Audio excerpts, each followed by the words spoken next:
than he's played already ever in his basketball life. But a good sign, if I'm a Pels fan, is getting over that hump, continuing that growth. And Aaron, he's played really good basketball the last 2-3 weeks. Yeah, he definitely hit a little bit of a wall leading into All-Star break. He got sick. He had a couple bumps and bruises, had the injury going into All-Star weekend. Yeah, I mean, he had been running and gunning for a long time, and it is an adjustment, and I'm sure he will attack things differently next season. There's things I'm sure he's going to work on in the offseason as far as his game goes, but just in taking care of himself and really figuring out how to work with an NBA schedule and the travel and the amount of games that you're playing was very different for him. He became a starter the second game of the season for the Pelicans, which wasn't also expected. I don't think anybody coming into the season thought that. He was kind of supposed to have a developmental year because, as you mentioned, he's so young in the game. But we have seen him take great strides, the way that he has, again, been playing back to the level we were seeing, towards the middle part of the season here. He notched another double-double. He's got 13 now, which is tied for the league lead in rookies. And he's actually just one double-double behind, I think, Darren Collison here for a rookie record. Or third in the rookie records. I don't think he's going to top. I think it's AD and Chris Paul maybe that have the others or something. But yeah, so he's definitely up there with some of the best rookies we've seen come here and play in New Orleans. Yeah, I mean, look, you're taking advantage of your opportunities for sure. And I think these two players in particular, and it's one of the, I guess, things that I love, the fact we've been given the opportunity to go to Summer League and call these games the last 2 years together, which, I mean, it's a load of fun. Oh, he's such a different player from then. Yeah. Well, that's what I'm saying. Not only him, but Yves Missi and Carlo Reeves. I mean, geez, I think I just combined an entire new person. Carlo Matkovic and Antonio Reeves. Yeah. They stood out, right, in the 4 games that we called. And to see them here now in the final week of the season, getting their opportunities for whatever reason, but being able to take advantage of them. Carlo and Antonio, your thoughts on those two? Carlo has impressed me so much. The knock against him was his adjustment from playing Euro League rules ball to come in here playing in the American leagues and the obviously foul situations we see him get into a little bit, but not as much as he was at Summer League or at Birmingham, Summer League was great. He had like 10 and he had like 8 every game. You literally, right. You're allowed to have 10 fouls. It's insane. Right. But he has really grown, and just his awareness on the court, his athleticism that he's showing, and he wants to score, and he can score inside out, which I think is something that they really need. Kelly Olynyk has kind of shown what a stretch big can do alongside Zion Williamson. It really looks like Carlo and Z have some chemistry there as well.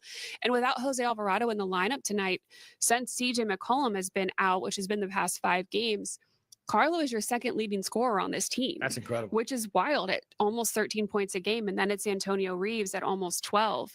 And Reeves is still shooting 50% from outside. Yeah. So that is great to see, because this team definitely needs an outside shooter.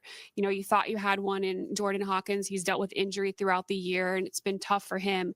And then obviously Trey Murphy, getting injured to start the season and at the end of the season. So you can't have enough guys that can shoot, especially at that high of a clip from range. Look, I love it, especially with Carlo. Aaron, what do I love? The dunks. Carlo loves to play above the rim. I mean, it really is. And to your point, it was just fun. Again, Sunday was a loss, but Friday. But I mean, you're playing against LeBron and Luka and those guys in that atmosphere in Staples, and you see those guys go out there and show out. I mean, those are some really great highlights, stealing the ball, and doing those things. I think JD and Graf even mentioned it. You go back to Wednesday's game where, you get a steal and a turnover from the claw and turn that into points. I mean, those are things you're going to talk about, with your friends and your kids, man. I mean, that's awesome for them to see. So it's not us turning it a positive. It's them. Look, I would love to run the court against LeBron and them. Yeah, but that definitely good for a foul, huh, Chris? I'm good for a foul. It gives them some confidence for sure that they can hang. And then again, they are aware that there's areas of their game that they can continue to work on. And that's what the offseason is for. Would I foul out? You're getting Summer League fouls here. That's true. Give me some Summer League fouls. Aaron Summers, give her a follow. Aaron E. Summers, of course, throughout the broadcast, she'll be giving reports throughout the evening. All right, we come back in the NBA scoreboard and head coach Willie Green's thoughts as the Bucks and Pelicans are coming your way at 7:30 on the Pelicans Radio Network. I'm Clint Romig with Marsh McLennan Agency.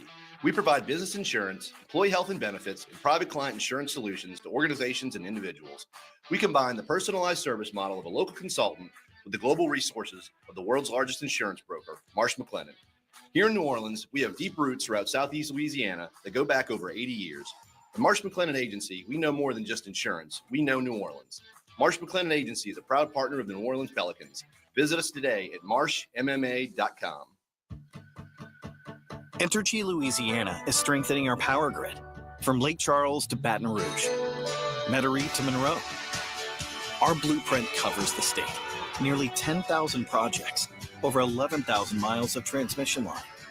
We're reinforcing infrastructure to prepare for stronger storms, reduce outages, and respond quicker when you do need us. We're making stronger connections in every community because together, we power life. Pelicans fans, you can guarantee your spot in the playoffs with FanDuel, America's #1 sports book. Download the app today and get started with $200 in bonus bets. If your first $5 bet wins on FanDuel, official partner of the New Orleans Pelicans. 21 over, present Louisiana, permitted parishes only. First online real money wager only. $5 first deposit required. Bonus issued as non-withdrawable bonus bets, which expire 7 days after receipt. Restrictions apply. See terms at sportsbook.fanduel.com. If you or someone you know has a gambling problem and wants help, call 1-877-770-7867. Kia is the official automotive partner of the NBA. And we think about basketball a lot. The plays, the swagger, the glory, the games, and how we can elevate our own game with capability that takes us to another level and ground clearance that propels us even higher. The 3-row 2025 Kia Telluride X-Line all-wheel drive. Kia, official vehicle of the New Orleans Pelicans. Call 800-333-4KIA for details. Always drive safely. Limited inventory available. Now, back to Gus Kattengell. All right, taking a look at the opponent that the Pels will play next will be Brooklyn, and they played earlier today and lost at home, 120-109. The Lakers took on the Thunder, and guess who won? Conductor Chris Moran. It's all the time we have for an NBA scoreboard. Nothing else really matters. I mean, isn't that how it works? I mean, you give the Lakers score, and especially if they win, nothing else really matters. Did I do that right? Exactly. Celtics beat the Wizards. Hornets lose at home to the Bulls, 131-117. Kobe White had 37 in that game. Rockets and Warriors are still in the come at the half. Knicks lead the Suns 53-43. Trailblazers lead the Spurs 115-108. And it's the Cavs losing at home right now, winning 115-108. 54 seconds left in that. And we'll have more coming up, including Willie Green on the Pelicans Radio Network. If you're needing to relocate across town or across the country, there's no job too big or too small for John Fayard Moving and Warehousing, the proud mover of the New Orleans Pelicans for well over a decade. They offer red carpet, white glove office and household good relocations at competitive rates. Moving is stressful and exhausting. Allow John Fayard Moving and Warehousing to ease your mind and your muscles. Full packing and storage available upon request. Call 228-864-2262 or visit johnfayardwarehouse.com today to schedule a survey or to book your move. When you bundle renters and auto with Progressive, you can save while protecting your most valuable possessions, like your really expensive limited edition sneakers and your new suit for your cousin's wedding. Except you never actually bought the suit because you can't stop buying sneakers. So you show up to the wedding looking like you're going grocery shopping. But hey, at least your sneakers will look good in the pictures, until you're cropped out of every last one of them. So go ahead and get Progressive, so you can save while protecting the things that matter to you. Progressive Casualty Insurance Company and affiliates and other insurers. Not available in all states or situations. I don't want to touch base or circle back anymore. I want to charter a boat and go fishing with my friends. I don't want to make a to-do list. I want to make a to-eat list. I don't care about a PowerPoint. Give me a juke joint. It's time to cut loose and lose track of time, billable and otherwise, altogether. Play Coastal and go have some fun for fun's sake. For more information, visit coastalmississippi.com. Life is a workout, and Smoothie King is here to help you power through. Whether you're crushing those mountain climbers, owning that hit series, or power cleaning your closet till it sparks joy, Smoothie King has the fuel to keep your momentum going. Drop whatever's holding you back and make every move matter more with the low-cal, naturally caffeinated, seriously satisfying Metabolism Boost Smoothie. Now available in dark chocolate banana, only at Smoothie King. Tonight's pregame interview with head coach Willie Green is brought to you by Smoothie King. Smoothie King, rule the day. Now, here's Pelicans head coach Willie Green. Especially somebody who is, he may be on a 10-day, but has been, with the team for, quite a while so far. Yeah, he's accustomed to being in these positions over the course of his career. Obviously, he had some time where he wasn't in the NBA, but Elfrid is a professional who steps on the floor, and he knows how to attack games. And it'll still be a collective effort. It's going to take all of our guys to pull together and, continue to go out there and execute on both ends. All right, that's head coach Willie Green. We come back. John DeShazer, Ty Graffanini, Aaron Summers will have tonight's call. Bucks and Pels at the SKC on the Pelicans Radio Network. Pelicans warm-up was brought to you by Morris Bart. If you know, you know. Oshner Health, the official healthcare provider of the New Orleans Pelicans. SeatGeek, get your seat in a seat. And by Smoothie King, rule the day.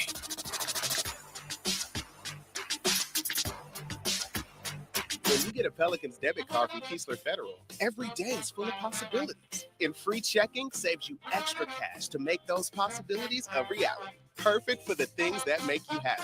Plus, with your new Keesler Federal Pelicans debit card, you'll also save 25% on tickets and merchandise and choose from 5 different fun card design options. Enjoy all the perks you get for all the things you love. Keesler Federal, the official credit union of the New Orleans Pelicans. Federally insured by NCUA.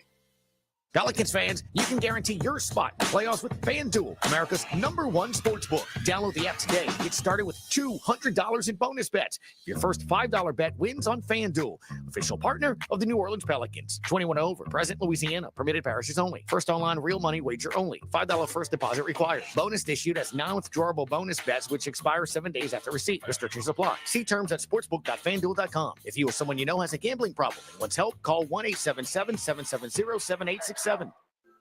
Are you ready to build your dream outdoor kitchen or to finally organize your garage? Well, New Age Products is here to help. For over 15 years, New Age Products has been helping homeowners get more out of their spaces. With free design consultations and 3D renders, it's never been easier to organize and customize, all from the comfort of your couch. Visit newageproducts.com now and take the first step towards a better home. That's newageproducts.com. New Age Products is a proud partner of the New Orleans Pelicans.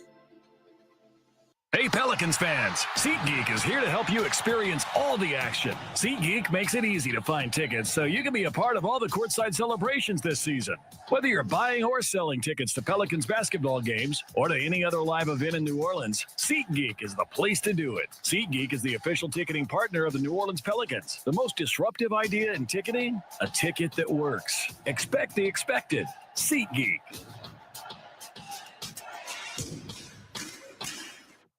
The following is a presentation of the New Orleans Pelicans Radio Network. This is what we live for. You gotta fight. The New Orleans Pelicans Radio Network proudly presents Get it to Reeves. Pop a left wing 3. Oh, big shot, Rook. Game Day in the NBA. Big shot. Feed to Carlo.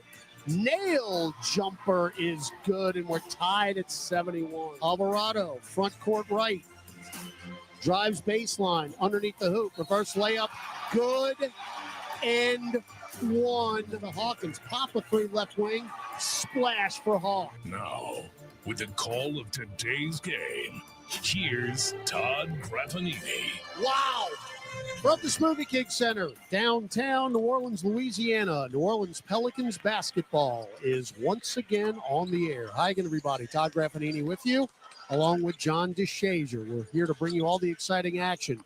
It's your New Orleans Pelicans with a record of 21-56 overall, hosting the Milwaukee Bucks. They come in at 43-34. This is the rescheduled game of the snowstorm game that, of course, was never played in late January. We're here on a Sunday night. Pelicans, their last game was in Los Angeles. That was on Friday night. It was a 119-102 win for the Lakers. as Luka Doncic, Austin Reeves combined for 62 points, 32 for Doncic, 30 for Reeves. LeBron James added 27 more, and that was just too much to overcome despite Jose Alvarado's 27. Remember, he had 18 in the first quarter alone. Jose ended up 6 of 10 from beyond the arc in that game. John, that was good stuff. Not enough to overcome the Lakers the other night, but now you're going to have to replace Jose Alvarado, who was out tonight, and he's been really filling it up as a starter in the last few weeks. He has played extremely well, and what is this, the Pels' top 5, 6, 7 players not available for this game? I mean, it just goes on and on and on, so you have to piecemeal it together. Hopefully you get that balanced offensive threat. But you have to remember also, Milwaukee's missing 70 points of production. Giannis, 31. Dame Lillard, 25. And Bobby Portis, 14. So they're missing a ton of production also. Hey, if you're the Pelicans, you just hope to hang again. Well, again, Milwaukee, of course, this is a rescheduled game for them as well. They were in Miami last night, and they went deep into the Miami night, 121-115. They beat the Heat in overtime. That leads to Giannis being out, as my partner just mentioned. Now, they have clinched the top 6, John, but they still have an outside chance to get a top 4 seed in the Eastern Conference. So they want to keep winning ball games, but they're not going to be without one of the best players in the NBA. Yeah, I mean, he's second in the league in scoring. He averages a double-double. Over the last 3 games, all 3 wins, he's averaged a triple-double. And so he is obviously a gravitational force for Milwaukee, who leads the league in points in the paint. And the Pels hopefully can take advantage of his absence. Yeah, watch out for Kevin Porter Jr., who is going to start for the Bucks. Porter was a trade deadline acquisition from the Clippers. He was 2 assists from a triple-double last night in Miami. We're going to take a break, come back, starting lineups. We'll hear from Aaron Summers and your tip-off, Pelicans and Bucks. 5 games left in the regular season, and it starts after this on the Pelicans Radio Network. Are you ready? Creed. By overwhelming demand, the Summer of 99 Tour returns.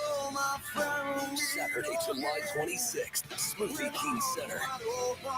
With special guests 3 doors down. And Mammoth WVH. Tickets on sale now at Ticketmaster.com. Creed returns. The Summer of 99 Tour. In basketball, it takes the right team to win. That's why you need a partner like Marsh McLennan Agency. We've been providing business insurance, employee health and benefits, and private client insurance solutions to Southeast Louisiana for 80 years. Marsh McLennan Agency combines the personalized service model of a local consultant with the global resources of the world's largest insurance firm. At Marsh McLennan Agency, we know more than just insurance. We know New Orleans. Marsh McLennan Agency is a proud partner of the New Orleans Pelicans. Visit marshmma.com today. You can start a rewarding career as an emergency medical technician sooner than you think. The National EMS Academy, a division of Acadian Ambulance, can train you in just 12 weeks at their campuses in Alexandria, Baton Rouge, Covington, Lafayette, Lake Charles, New Orleans, and Thibodaux. Students who complete the class and pass the National Registry exam are eligible to work for Acadian Ambulance. Classes start soon. Learn more at becomeamedic.com.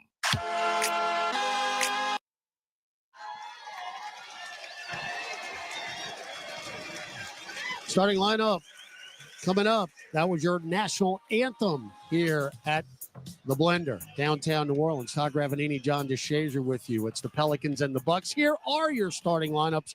First for the Pelicans, your 4th-year head coach Willie Green at 21-56 overall.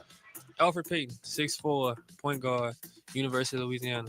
Antonio Reeves, 6'4", guard, Kentucky.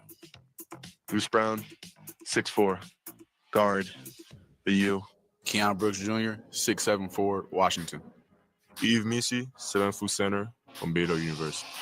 44th different starting lineup for the Pelicans this year. Yves Missi is coming off his 13th double-double in L.A. the other night as he picked up 13 points and 11 rebounds. For the Bucks, they come in at 43-34 overall. Right now, they're 5th in the Eastern Conference. They're a half game up on the Detroit Pistons. The Bucks have clinched the top 6, but they're trying to move into that 4th spot, which would guarantee them a home series to open up the playoffs. Their head coach, Doc Rivers, who's in his second season, full season in Milwaukee, 7th all-time now in the coaching tree in wins, 1,157 wins for the NBA champ as a coach in 2008 with the Celtics.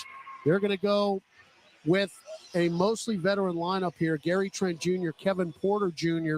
will be the guards. Porter coming off that great night last night in the win against the Heat. Porter, 24 points. He had a career-high 12 rebounds, also with 8 assists. Taurean Prince and Kyle Kuzma will be the 3 and 4. Kuzma, another trade deadline acquisition. He came over from Washington. That sent Chris Middleton to the Wizards, but Kuzma's played very well for them. He's averaging 15 points and 6 rebounds a game. Man in the middle, Brook Lopez, now in his 17th year out of Stanford. He is 3rd in the league in block shots at 1.84 blocks a game. He had 17 points and 5 rebounds last night in South Florida. These are starting lineups.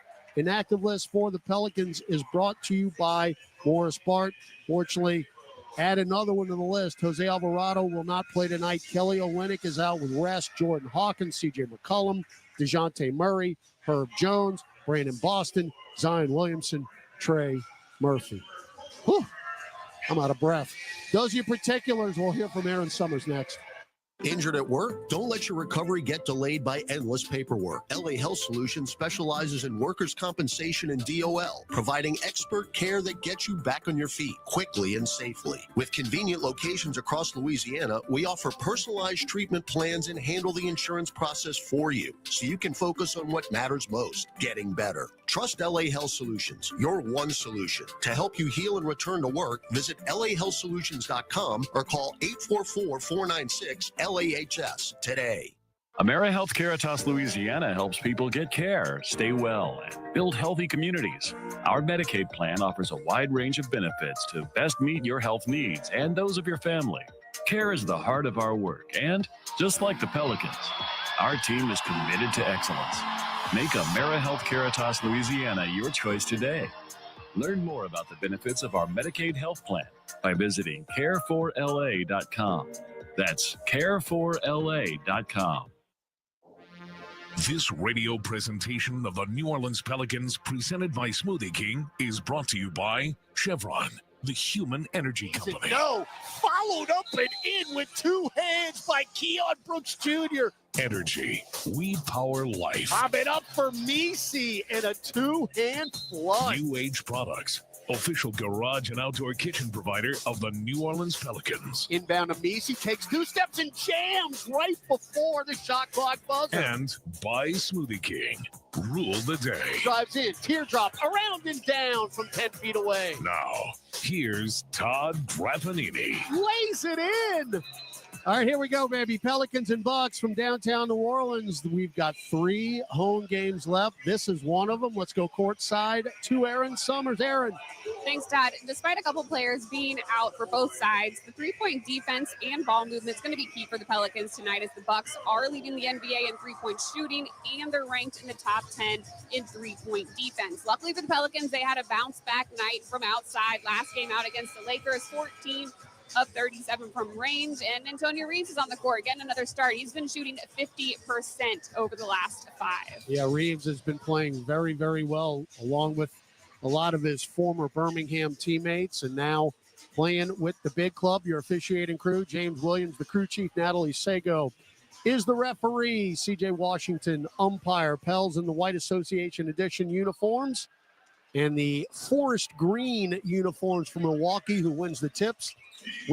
They'll go front court right to left. Kyle Kuzma, you don't even recognize him, took about 6 steps and lays it in off the top of the box. Well, there is an early defensive bust by the Pelicans, unfortunately, because Kyle Kuzma was not guarded at all. And Kuzma averaging 15 a game with Milwaukee. Now for Payton. Let's feed to Reeves. Back to Payton in the center circle, hounded by Gary Trent Jr. Pick from Bruce Brown. Get it back to Brown. Right side. Reeves for 3. Buried it. That's the way to start, Rook. Always good to see. He is warm from 3-point range lately. It's always great when the reports equal the result right there. Aaron Summers with the report, and Reeves making everybody look good. Now Kuzma at the nail. Out long Brook Lopez, he can make those shots, and he will. He buried it left to the top. He will take and make. He's 133 of 355 coming in. That's 38%. Not bad for a 7-footer. 5-3 Milwaukee. Reeves to Brooks. Now top of the key. Nisi taking it at Lopez. Spins left. Get it out long to Bruce Brown. Looking for a pick from Nisi. Instead went the other way. And now Brown off the glass. No good. Too strong. Volleyball rebound taken by Torian Prince in front of our bench. Next year, that's a shot he's got to take. He's that deep in the paint. He's got to take that shot. Now Kevin Porter Jr. Get it to Lopez. Right side Kuzma. Powers into the dotted line. Shot is short. Rebound Nisi. 5-3 Bucks. Just underway here, downtown New Orleans. Nisi back to Antonio Reeves. Drives in. Teardrop over Lopez. No good. And there is Yves Nisi with the follow dunk. That is Nisi's 250th offensive rebound, John. He has been a rebounding machine as a rookie. He chases all of them, and he gets his share. Tied at 5. KPJ in the paint. Throws up a wild lefty shot. Hit the right side of the glass. And Pels basketball. Alfred Payton, left free throw line extended. Bounce feed to Nisi at the nail. Whip it over right corner. Reeves fakes the three. Guarded by Porter. Now Nisi again up top. Shovels it over to Brooks. Brooks goes right baseline. Pops the midi. Good. Nothing but net for Keon Brooks Jr. from 10 feet. Hey, all the young guys putting up early in this game. Love it. Love it. 7-5. Pels early. KPJ around a Lopez pick. Chesson left corner. Torian Prince for 3. Too strong off the heel. Weak side rebound. Reeves. Keon Brooks leaked out, but can't maintain his balance on the baseline. Back to Reeves. He takes a deep 3, misses it off the front iron, and Gary Trent Jr.'s got the rebound and sprinting into the front court. He goes behind the back. Left block. Foul by Reeves. You know, Reeves did a great job position-wise, and he reached and bailed him out at the end. He's got his feet in the right position. He's got his body in the right position. And all he's got to do is stay vertical. It's interesting. Well, see, Reeves reached in and got a big piece of Trent's forearm. I think if Reeves would have let him go, Nisi also might have had an outside chance of blocking that shot. Yeah, he bailed him out on that one. So Gary Trent Jr. in his 7th year out of Duke. 6'5", 205. I don't even want to mention Duke. It was a bad night for my wife last night. A bad night. Poor Miss Holly. Oh, man. Thoughts and prayers. Yeah. Trent makes them both. I'll leave it at that. I know she's not listening, so I guess I could mention it. Not exactly a Houston fan either. All right, enough of that. In the lane, Antonio Reeves gets deep, fires it up, one-handed from the dotted line and gets the roll. He takes the screen, he curls into the lane and makes the floater. Trent made both free throws, by the way. It's 9-7 now, New Orleans. Trent, shot fake on Brown, gets to the nail, pop the midi. Good. So Gary Trent Jr. is averaging just under 11 points a game. And he's a candidate to go off for 2025. No doubt. No doubt. They've got talent, this Bucks team, even despite Giannis, as Alfred Payton tried to drive baseline and get a bounce pass in the corner to Antonio Reeves. Unfortunately, he stepped on the baseline, and that's our first turnover. 9-9 the score, 8:20 to go first quarter. Kuzma coast to coast. Macy blocked it, but it was on the way down, and it will be a goaltend on Eve. Well, both Kuzma's baskets have been pretty much uninterrupted forays to the basket. See, Kuzma adds an extra dimension to this Bucks lineup because he is long, lean, and athletic. 6'9" is Kuzma. Brown in the paint. That's a bailout right there. Threw one up. Thought he was going to get fouled. He was by Kevin Porter Jr., who was acquired via trade. Porter started his career in Houston. He had some off-the-court problems. He played in Greece for a year, averaged 22 a game. Then the Clippers picked him up. And then Milwaukee traded for him, and he has paid off as Brown makes the first free throw.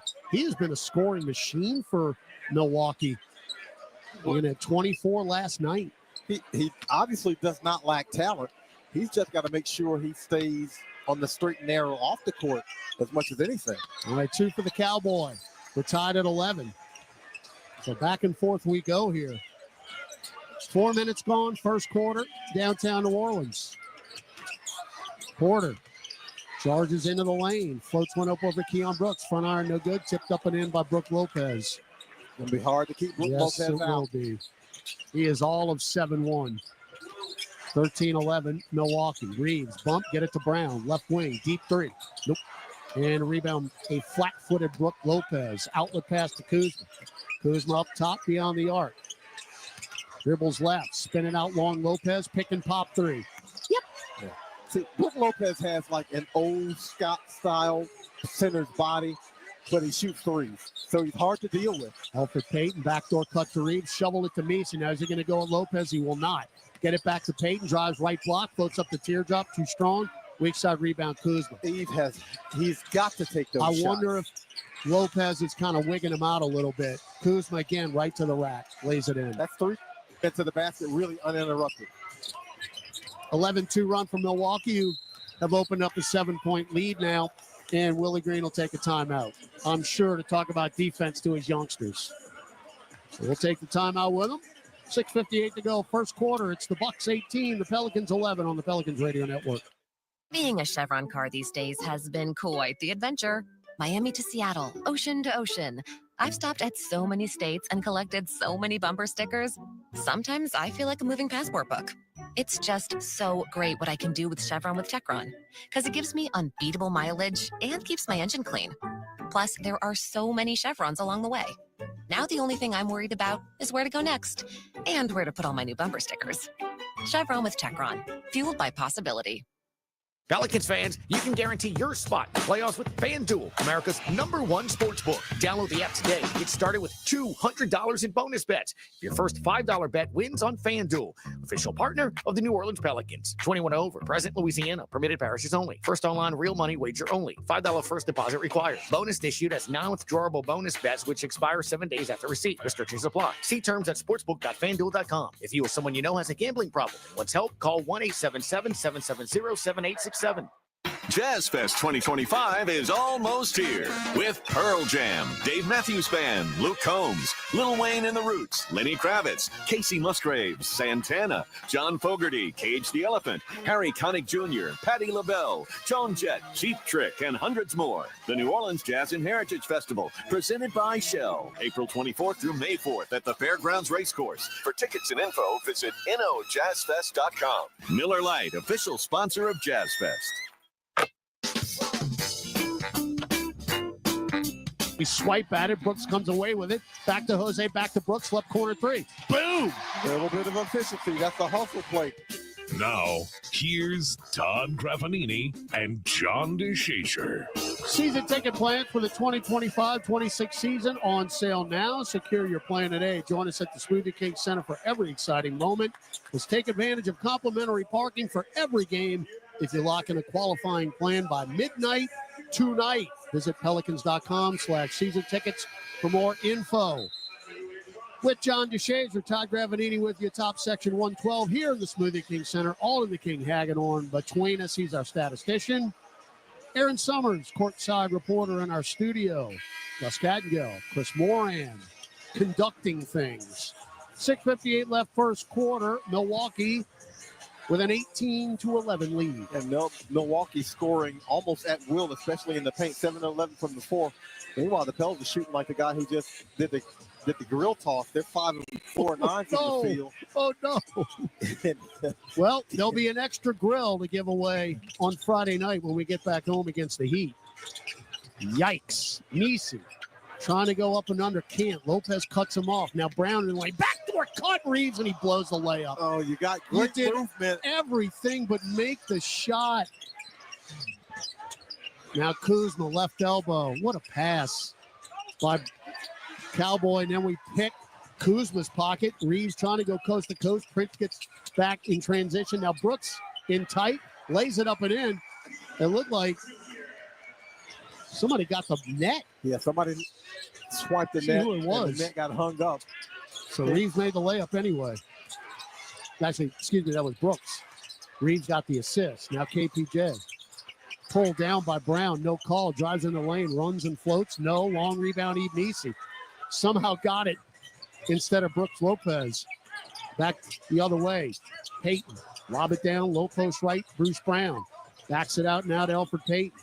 Payton, 4 double-digit assist games this year for New Orleans on his second 10-day contract. Great pass between more legs for Alfred Payton and a lay-in for the Cowboy. When Alfred Payton makes turnovers, it's because he's looking for teammates, and he might try a difficult pass.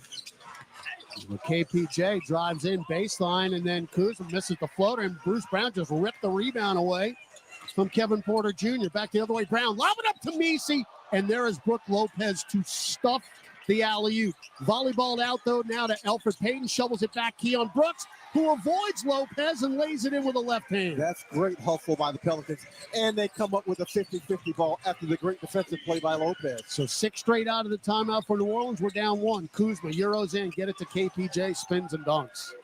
I mean, Kuzma is getting unencumbered to the rim every single time. Yeah, he's living in the paint at the rim. 20-17. Now Payton underneath the hoop, goes left block, reverses course, still has his head up and backs it out all the way to the Pelican center circle.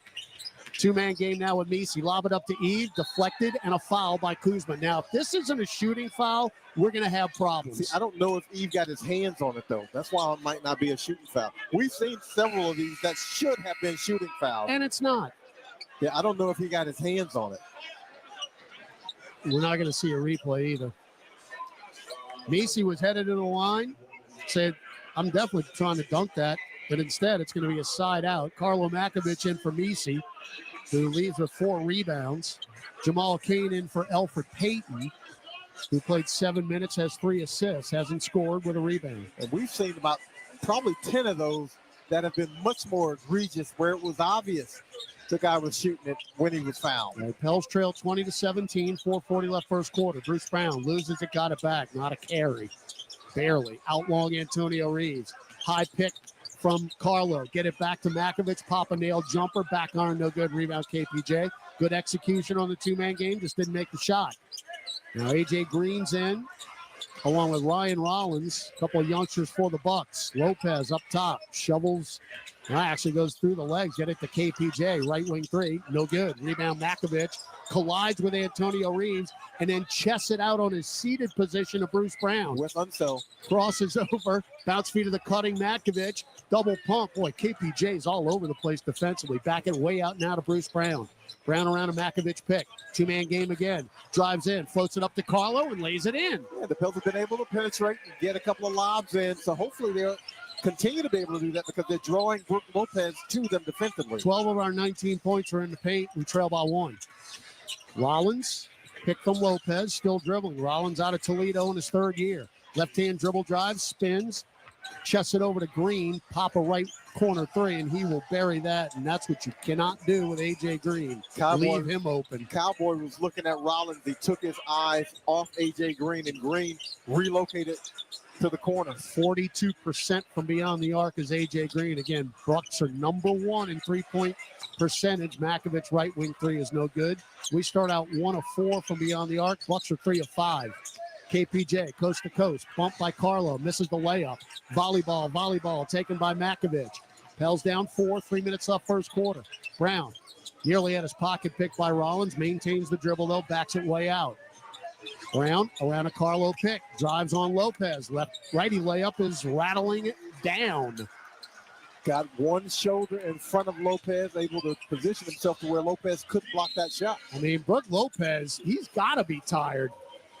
He's played every minute so far. Milwaukee's going to take a use it or lose it timeout here. Pels are down 23-21, but again, this is a Bucks team who went overtime last night. Now, Lopez only played 30 minutes. I say only. Giannis played 43 and KPJ played 39. So we'll see how the stamina holds up. Rediscover revolutionary riffs. Chuck Berry, B.B. King, Joni Mitchell, Jimi Hendrix, and sizzling solos. Eddie Van Halen, Bonnie Raitt, Eric Clapton, Jimmy Page. Tap into International Guitar Month's 6-string spotlight on fiery fretwork. SiriusXM Guitar Greats. Channel 105 for a limited time. And always at home on your phone, computer, Alexa, TV, or other internet-connected devices.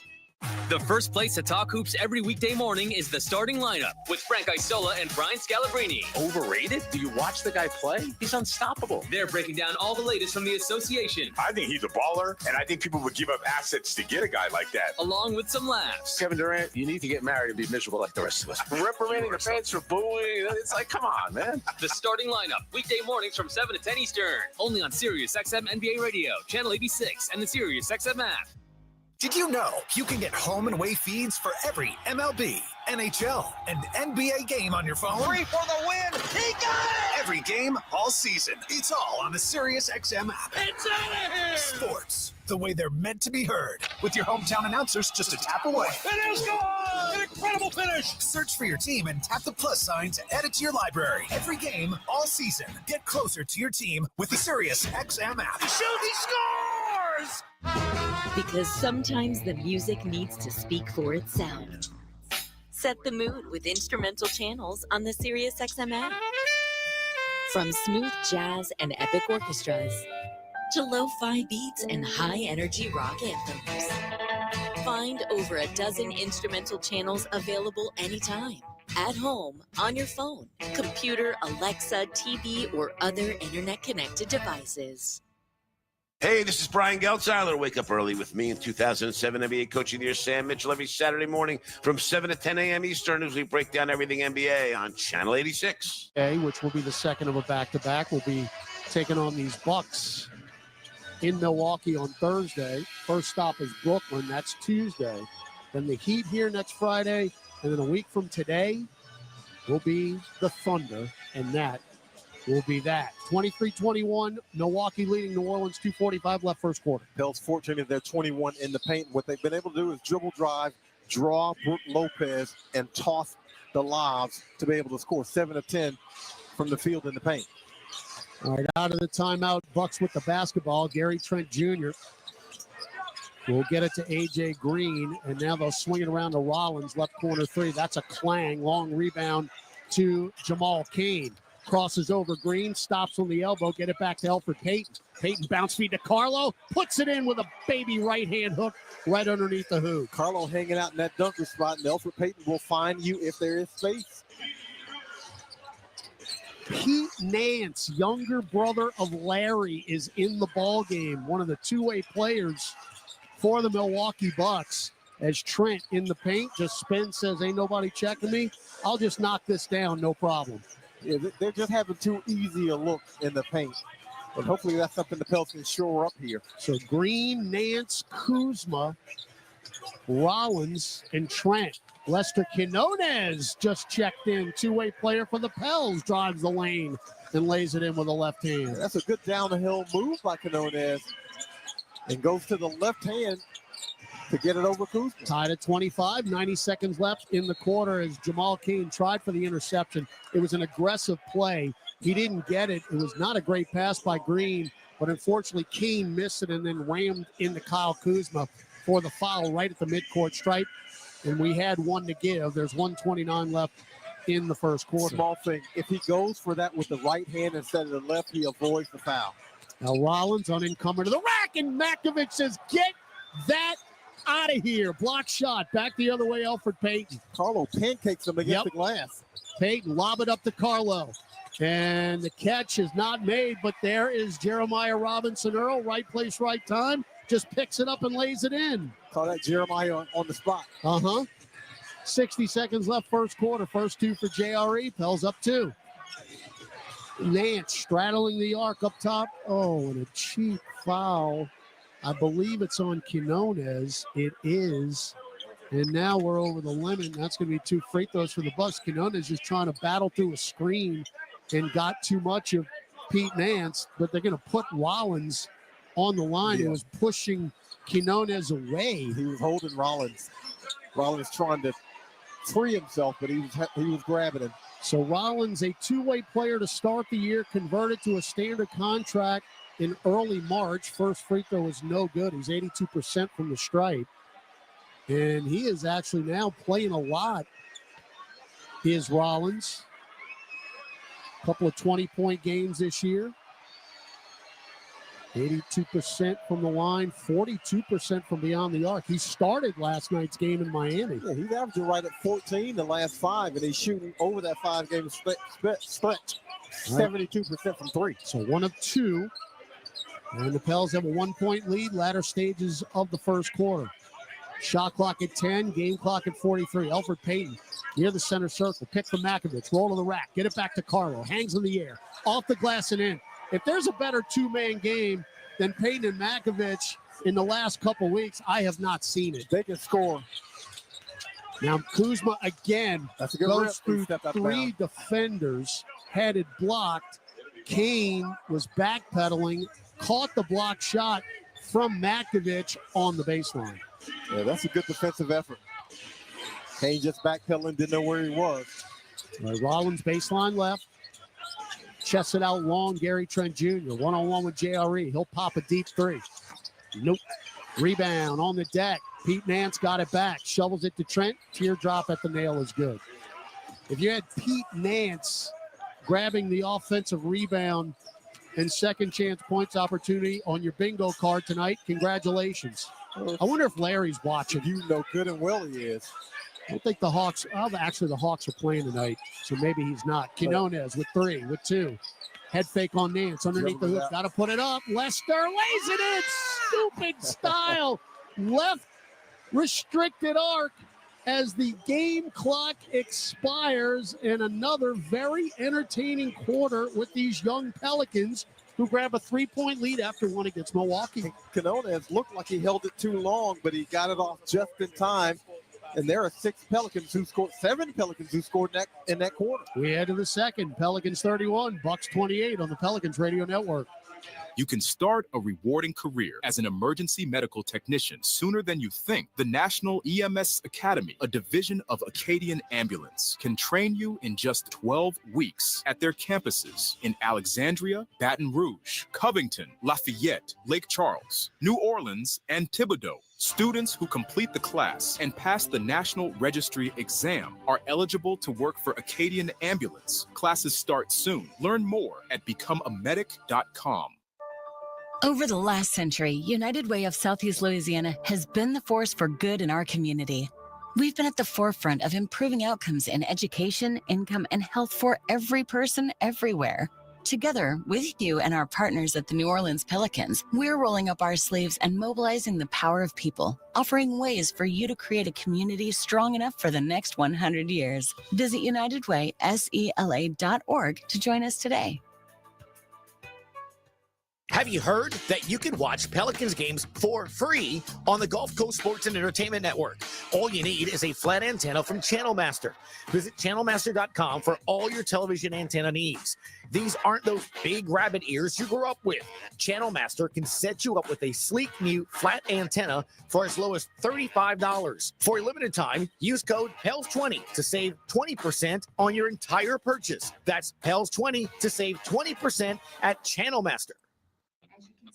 I don't want to touch base or circle back anymore. I want to charter a boat and go fishing with my friends. I don't want to make a to-do list. I want to make a to-eat list. I don't care about a PowerPoint. Give me a juke joint. It's time to cut loose and lose track of time, billable and otherwise, altogether. Play Coastal and go have some fun for fun's sake. For more information, visit coastalmississippi.com. Throw it out long. Quinones for 3. His first Pelican touch is a 3 from the left angle. Welcome to the team, Lester. Now, here's Todd Graffanini and John DeShazer. All right, we start the second quarter. Pels in the white jerseys moving left to right. Quinones, the aforementioned, Robinson Earl, Makovich, Payton, and Kane. The Pelican 5.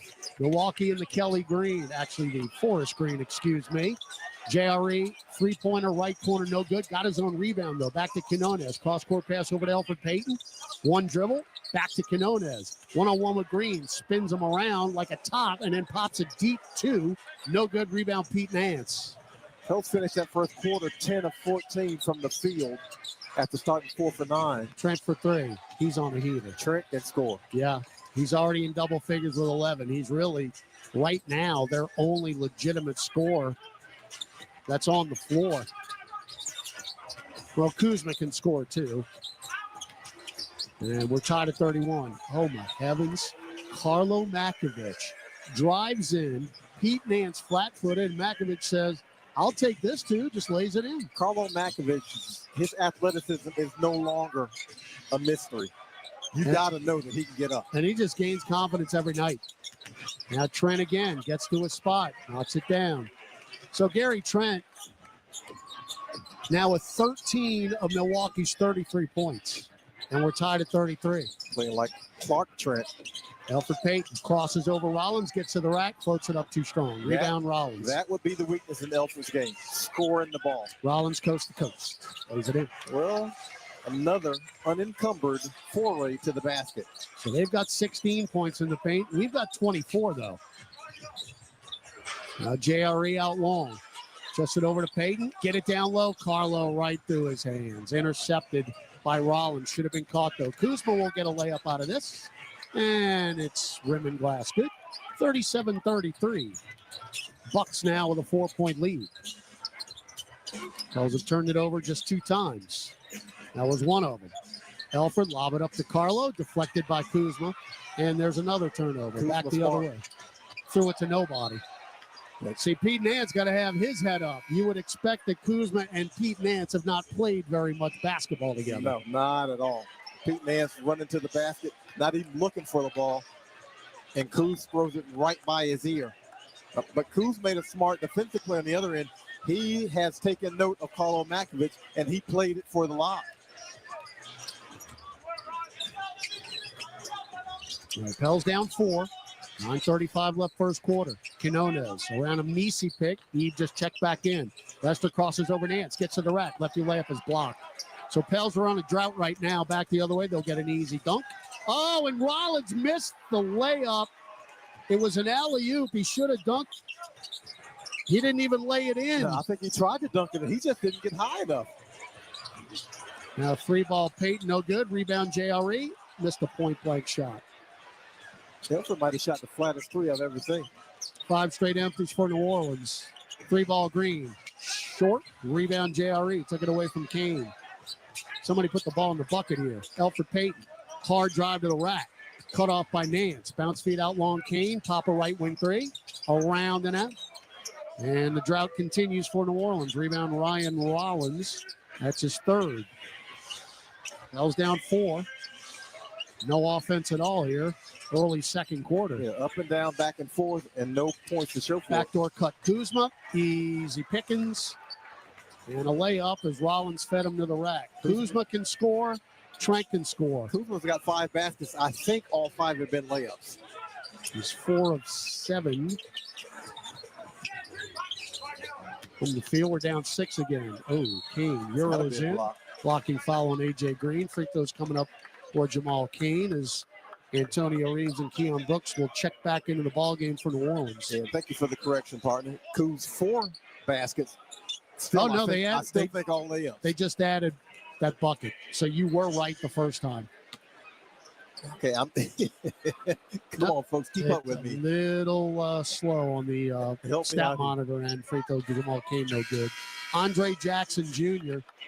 in his second year out of UConn, former UConn teammate with Jordan Hawkins, by the way. We'll check in for the Bucks. Averaging 3.5 a game. Again, they're going to go a little deeper than they have been with that game last night. Kane missed them both. Nobody can put the ball in the bucket here in the second quarter. 39-33 New Orleans. Well, you're not going to get to the free throw line a whole lot, so when you get there, got to cash in. Well, the second quarter pretty much did us in Los Angeles on Friday night. Nance left wing, shovels it to Rollins. Nance actually bumped him. Rollins off the glass, no good. Right through the hands of Jackson to Keon Brooks. Jamal Kane, head of steam, stops left wing, waits for the cavalry. Now he's going to take on Nance. Gets to the right block, lays it up, no. Tipped up and in by Keon Brooks Jr. Timeout, Doc Rivers. Well, Jamal Cain is in the attack mode, so all you got to do is follow him to the basket because more than likely he's going to put up a shot, and that's exactly what Keon Brooks did. 7:40 to go, second quarter. Bucks 39, Pelicans 35. Gus Cadengill will update you on the NBA scoreboard when we come back on the Pelicans Radio Network. When you get a Pelicans debit card from Keesler Federal, every day is full of possibilities. And free checking saves you extra cash to make those possibilities a reality. Perfect for the things that make you happy. Plus, with your new Keesler Federal Pelicans debit card, you'll also save 25% on tickets and merchandise and choose from 5 different fun card design options. Enjoy all the perks you get for all the things you love. Keesler Federal, the official credit union of the New Orleans Pelicans. Federally issued by NCUA. I'm falling apart. The sensational Teddy Swims. Live in concert in New Orleans. I've tried everything but therapy tour. Teddy Swims. Performing at Champion Square August 10th. Get tickets now at Ticketmaster.com.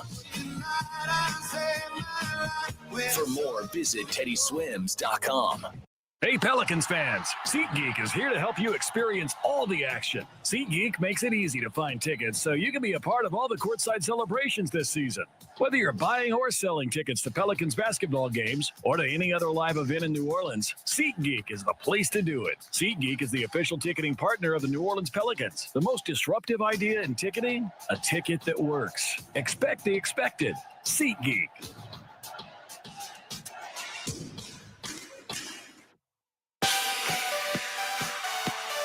Welcome back to Pelicans basketball. Let's check tonight's NBA scoreboard. Pelicans' next opponent, the Brooklyn Nets. They were at home today, and they lost. Fellas, Raptors 120, Brooklyn 109. We'll be there on Tuesday. Back to you. Thank you, Gus. Yeah, John, I watched a little of that Nets-Raptors game. Why, I don't know. Actually, I was doing some pre-prep for it, and I will tell you this, sir. Get your roster ready because there weren't many recognizable names in the Nets lineup. So it's going to be one of those nights in the borough of Brooklyn on Tuesday. One of them who dat games. Yep. Yeah, because I was going, who dat? Who dat? Who dat? All right, anyway, back to this one. Milwaukee 39, Pelicans 35, 7:40 to go, second quarter. Pels have cooled considerably from the field after finishing at 61% in the first quarter. 2 for 10 here starting the second quarter, and that's why they're down 4. Yeah, because I'm kind of mentioning nobody scoring. Turns out I was right. 2 for 10. Not exactly lighting it up here. Kevin Porter Jr., A.J. Green, Andre Jackson Jr., Ryan Rollins, and Brook Lopez on the floor. KPJ doing all kind of dribbling. Finally to get out to Rollins for a right corner 3, which is around and out. And Eve Nisi will clear his 5th rebound for New Orleans. Yeah, they did not deserve a good result on that possession. Along with now Lester Quinones, Keon Brooks Jr., Jamal Cain, and Antonio Reeves. He ain't never seen this lineup this year. Cain for 3, dented the right side of the rim. He says, I'm going to shoot it while I'm out here, baby. If I'm open, it's going. Rollins Euros in. Easy layup. And it's 41-35. Ryan Rollins now with 5 points, 3 rebounds, and 5 assists. Quinones hand checked by A.J. Green, foul on the floor. Yeah, Pels still lead 26, 22 points in the paint, but it just seems like Milwaukee's trips there have been so much easier. Well, here's the other issue too, John, is we're 1 for 8 from beyond the arc. You've got to get some type of productivity from the perimeter. And right now, the only real true shooter you have out there is Antonio Reeves. Yeah, and that's just the NBA now. You got to make some threes. All right, Macy to Reeves on cue. 2-man game, running, floater, elbow, rim glass, no good. Rebound Jackson. Pels just ice cold from the floor. Jackson crosses over Brooks, had it poked away by Quinones, but there's A.J. Green to pick it up. Green, bounce feed to Lopez. He just throws it up like a shot put from the nail. That's too strong. And Pels with the rebound, Keon Brooks. Everything he does is flat-footed. Yep, Brown in the paint. Get it over to Quinones. Had to make a low catch And then a rainbow three in the left corner is good. He scooped it like a shortstop on the short hop. Pretty accurate right there, 41-38. Now Brooks up top, get it to KPJ. Porter Jr. guarded by Messi. Stops. Top of the key jumper, flat. Rebound Keon Brooks Jr., his fourth board. Brooks already has 8 points. Now Brown between circles. Brown and Messi pick. Roll into the rack. Brown floats it up from 10 feet. Nothing but net over Brook Lopez. And the Pels have cut it to 1, 41-40. Cowboy with a little frog leg jumper. He's got 8. 3 Pelicans have 8 points. Brown, Brooks, and Makovich. Lopez, just big Magazine, Messi. Went up. Messi blocked the shot. Been a jump shot. I think that was a jump ball. Back to Jackson.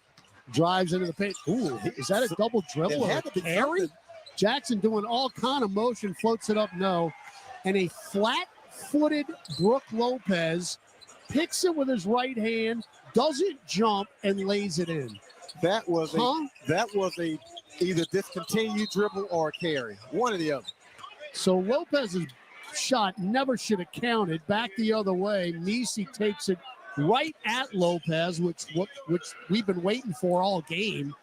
And then Lopez fouls him on the way up. Actually, going to give it to Torian Prince. Excuse me. Was that discontinued? What in the world was Andre Jackson doing? I mean, he clearly carried it at best. All right. Eve got to make some free throws here. Nope. That might be number 1 on the list. Number 1 is get stronger. That's number 1. Number 1 get stronger. It's, let's say, top 3. Yeah. He's got to work on his free throws because he's leaving a ton of points out there. Yeah. Because he's getting to the line. Yeah, and he's got to develop his post moves because he's in the paint a lot. Missed them both.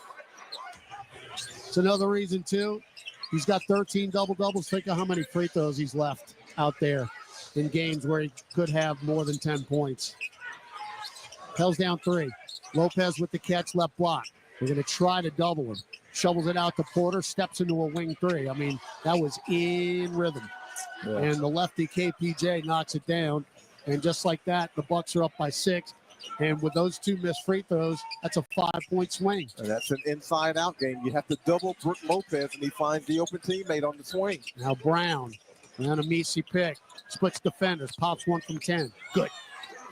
That's a nice job of navigating that screen by Bruce Brown because it wasn't easy to split. And then he gets to the paint. And Brook Lopez didn't guard anybody. He just standing around. Just standing flat-footed. Brown, the first Pelican in double figures with 10. Jackson, skip pass, right corner. Prince for 3. Short. Weak side rebound. Messi took it away from Keon Brooks. 6 rebounds for Eve. Front court, Bruce Brown. Pels down 4 under 4 minutes left in the quarter. Messi at the nail. Takes it at Lopez. Throws it up and in. Thank you. That's all you got to do, man. That's all you got to do. You're right there. They're 5-footers. Take them. 46-44. Trent, top of the key. Get it to KPJ. Porter Jr. out long. Double pick. Drives in. Hangs. Missed the dunk. Foul by the Pelicans. Porter Jr. goes down hard. Good solid foul right there. KP. Who got him? It's on Messi. Yeah, KP. It's a good foul. You don't want to go with the dunk. Put him at the free throw line. Force him to make a couple. Porter, 5th year out of USC. Originally drafted by the Bucks back in 2019. But again, clear path to the basket to draw that foul. And despite all those easy buckets from Milwaukee, John, we still lead them in points in the paint. Free throw, rim glass, good, 30-24.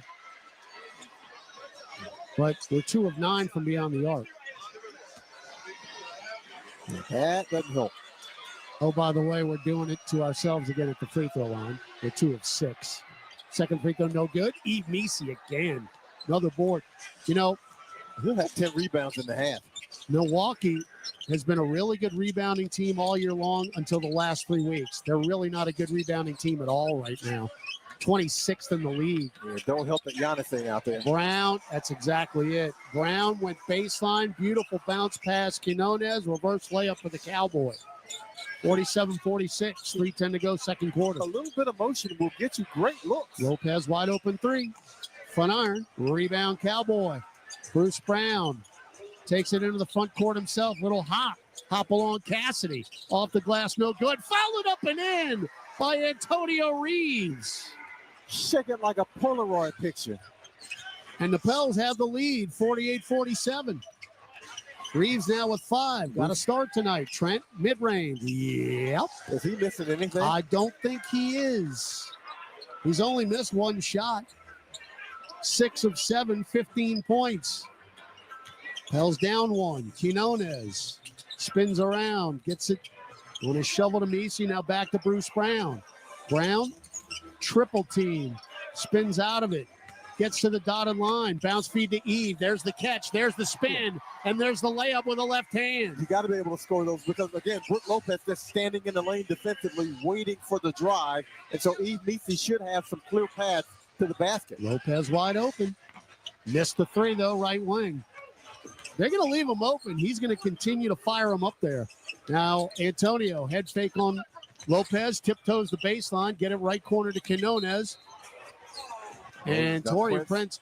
Quinones actually had a heads-up play to throw it off Prince. He was falling out of bounds, but the reason why he was falling out of bounds is because Prince shoved him. Yeah, Prince got both hands on him like a little red Corvette. But I'm bummed. 152 left in the second quarter. We got a timeout on the floor. Pels 50, Bucks 49 on the Pelicans Radio Network. The best place to get your basketball fix every weekday is Give and Go with Worldwide Wob, Rob Perez, and former NBA champion Antonio Daniels on NBA Radio. If you got Steph, you got a chance. Evan Mobley, his unicorn status is about to be unlocked. They'll cover every story and talk to great guests across the association every afternoon. NBA Hall of Famer Mike Breen. Anything shy of certainly the finals would be a disappointment for the Celtics. It's Give and Go, weekdays from 1 to 4 p.m. Eastern, only on NBA Radio Channel 86 and the Sirius XM app. Give the new spring era retro kick with an all-new classic vinyl spring mix on the Sirius XM app. Featuring timeless classics from the Beatles, Led Zeppelin, and ELO. To feel-good anthems by Elton John, Bruce Springsteen, U2, and more. Bring this season to life with the classic vinyl spring mix. Search Spring Fever on the Sirius XM app. Sports Grid Radio is covering the lines, odds, and props for every major sporting event.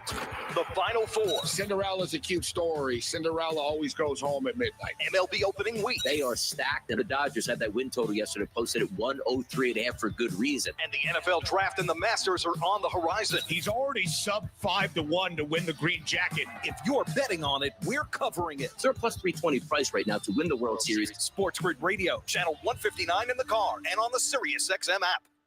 NBA Radio on Sirius XM is available on your connected devices. Listen at home anytime you want with Amazon Alexa, Google Assistant, or however you stream in the house. By New Amsterdam, that is Tuesday night as the Pels take on the Brooklyn Nets. 6:30 p.m. 6:30 p.m. Come on up, enjoy some drink specials. Help us cheer on the Pels. You'll get to meet Pels squad Pierre. Plus, we'll be giving away Pels swag and raffling off jerseys throughout the game. And Gus Kattengell, Jim Eichenhofer will also be in-house right there, Mama's Place in Metairie. 152 left, second quarter. John, we've seen this with these young Pelicans playing hard, playing tough, and going toe-to-toe with this Bucks team up 1. Playing hard, and we're seeing the swings of youth, though. 2 for 10 to start the quarter, 7 for 10 since then from the field. So they're hanging in there. They're playing hard, and they're executing when necessary. They're moving without the basketball, which is getting themselves some open looks for the teammates. All right, Quinones, Brown, Messi, Reeves, and Brooks on the floor for the Pels in the white jerseys. Quinones up top, guarded by KPJ. Quinones, fancy dribbling. I mean, Porter Jr., very handsy, and they call the foul. Now, they call it the foul. Oh, imagine that. Brook Lopez, who's been camped in the lane all night. Look here, there's a defensive 3 seconds ago. But Kevin Porter Jr. saddled him up. Free throw rim glass good by Reeves. So you got a technical there. on the defensive three. And that is, give the kudos to the coaching staff, because you know they've been on the officials saying he's standing in the lane. All right, Brown And between he's back in the circles. lane. Messi up top, shovels it back to Bruce Brown. Pick from Eve. Brown taking on everybody. Throw it up and in. And one. Why not? Brown says, I got this, everybody. Y'all just get out of the way. Yippee-ki-yay. I mean, they're 3 forest green jerseys around him. And Brown took on Brooke Lopez, who was trying to block a shot. He got nothing out of it. And the foul's on A.J. Green, who bumped him from behind. Yeah, A.J. Green, he slowed up, played him like a vet. Slowed up so he could take the contact. Brown leads the Pels as we miss another free throw. It's just one of those nights. You start missing them early, you never get it back. Pels on a 13-3 run. We're up 4. 1:20 left in the second quarter. Trent, get it down low. Kuzma, who's had his way down low, throws it up and in. Ain't nothing you can do to stop it. Yeah, Kuz has scored in the paint. 6 field goals, 12 points. Messi, right block, throw it out long, deflected by KPJ. He'll go coast to coast. There's one of those youthful turnovers. Willie Green ain't happy about that one. I'm saying ain't too much. I got to calm that down. Never know what child is listening. 53-53. It's not very good English. That's true. I'll try to do better too. All right, Quinones. Shovel it to Keon Brooks. Drives to the restricted arc. Misses a floater. Rebound Kuzma. He'll go coast to coast. Get it up to Trent for 3. Wow. Around, out, and down. Messi spins right. Baby hook over Lopez short. I do believe someone on the bench told Messi attack him because he's playing back off you. Remember the good old days when we had a 4-point lead? Yeah. That is gone. And now shot clock, game clock, 2 seconds apart. Milwaukee up 3. I mean, that happened in about a minute. Kuzma will go right to the rack again, lay it in, and it's 58-53. I mean, the game flipped in a minute. Quinones, free ball at the buzzer, hit the left side of the glass. Pels down 5 at halftime. Yeah, Pels put up a nice little fight here in the first half, straight with them. But you get a 9-0 run by Milwaukee to finish out the half, which is not what you want to see. All right, we'll take a break. Come back. Gus Cattingill, Pelicans at the half. New Orleans playing hard, but a little slump at the end of the half puts you down by 5 to the Bucks. 58-53, Milwaukee leads. Gus returns after this from the Pelicans Radio Network. Discover the world's most advanced outdoor kitchens by New Age Products. Grills, cabinetry, appliances. Together, delivering an outdoor cooking experience rivaled by none. Only at NewAgeProducts.com. Welcome to the SoFi NBA Play-In Tournament. A chance to punch your ticket to the playoffs and earn a spot on the main stage. Their title hopes are still alive. But to prove you've got what it takes, you've got to take somebody's place. Every game, every play, and every moment matters. All you got to do is win to get in. The SoFi NBA Play-In Tournament continues on ESPN and TNT. You can start a rewarding career as an emergency medical technician sooner than you think. The National EMS Academy, a division of Acadian Ambulance, can train you in just 12 weeks at their campuses in Alexandria, Baton Rouge, Covington, Lafayette, Lake Charles, New Orleans, and Thibodaux. Students who complete the class and pass the National Registry exam are eligible to work for Acadian Ambulance. Classes start soon. Learn more at becomeamedic.com.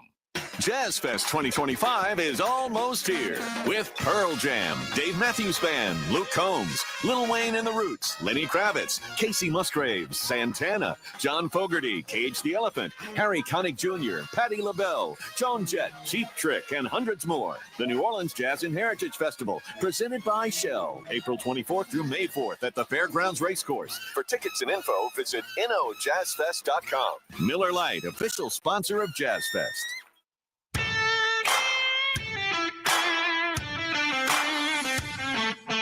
Time now for Pelicans at the half. Scores, highlights, stats, and more. Here's your host, Gus Kattengell. A fun first half. Pelicans trail 58-53. Pelicans with just one player in double figures. Got Bruce Brown at 14 points. He has 5 assists as well, 2 rebounds. All right, Chris, you know I like to do this during halftime. You ready?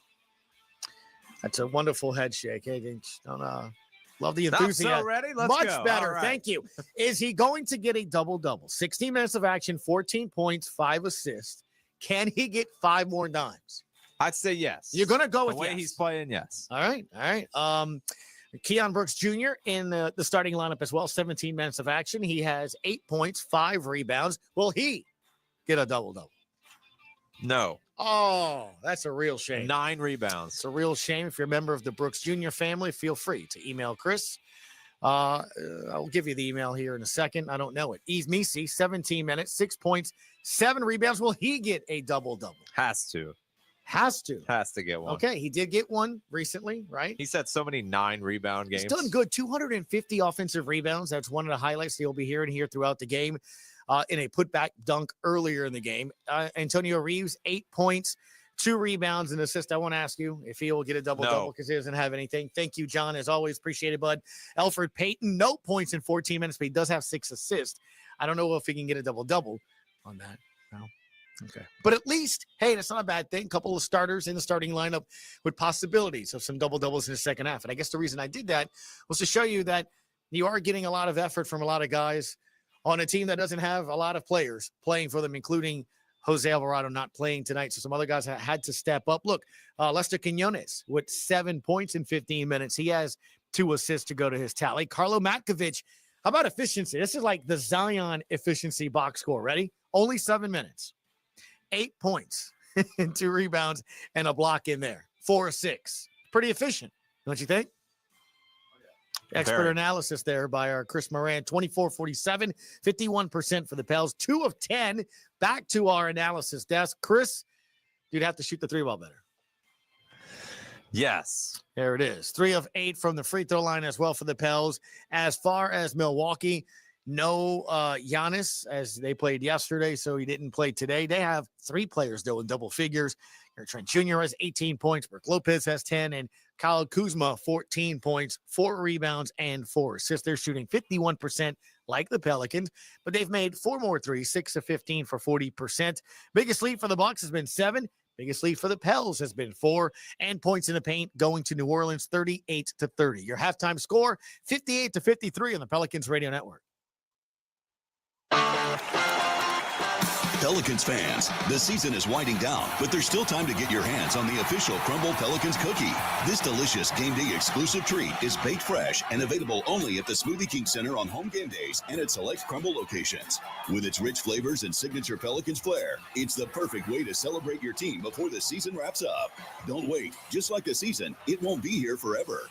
Grab yours before the final buzzer sounds. Visit your local Crumble today.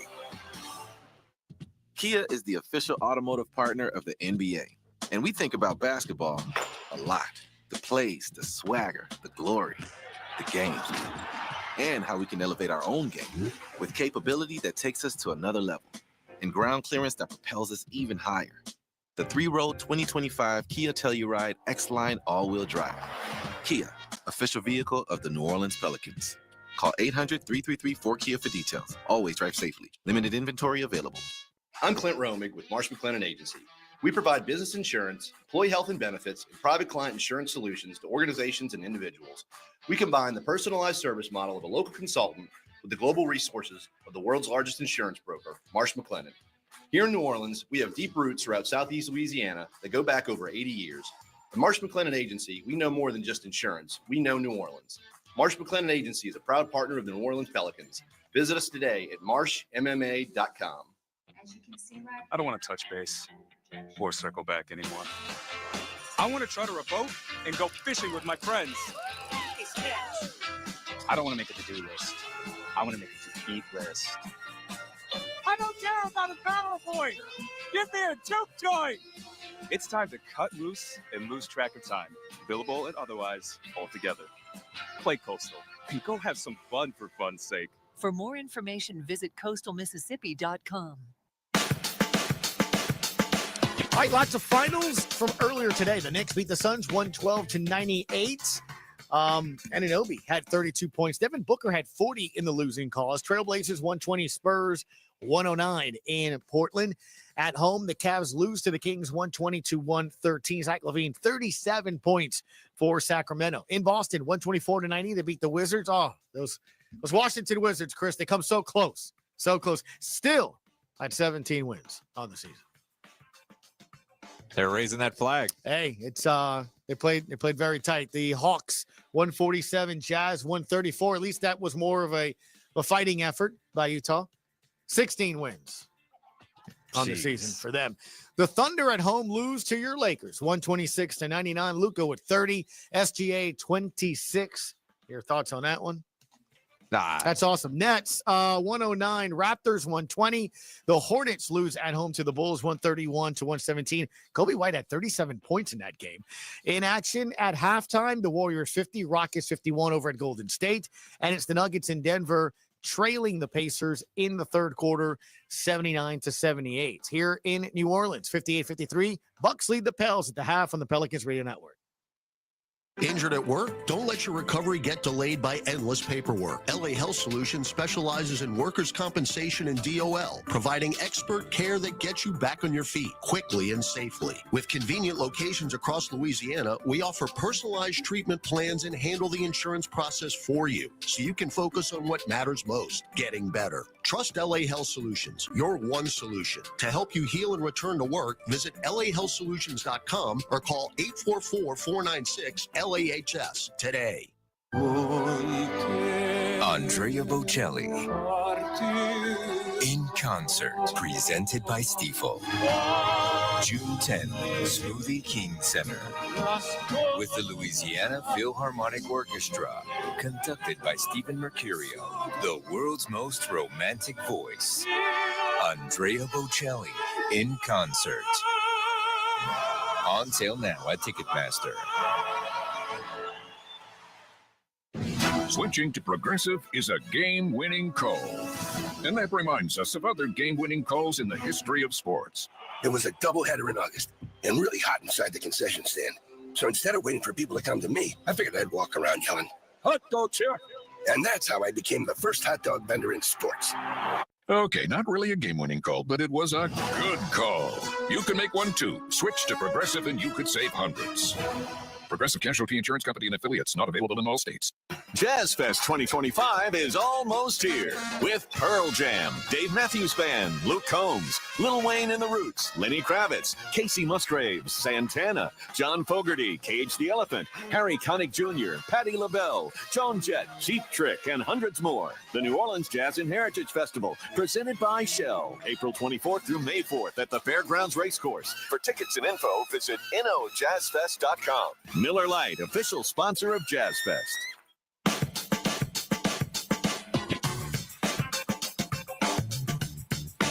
All right, your halftime score, Milwaukee 58, the Pelicans 53. Pelicans led by Bruce Brown, who has 14 points, 5 assists.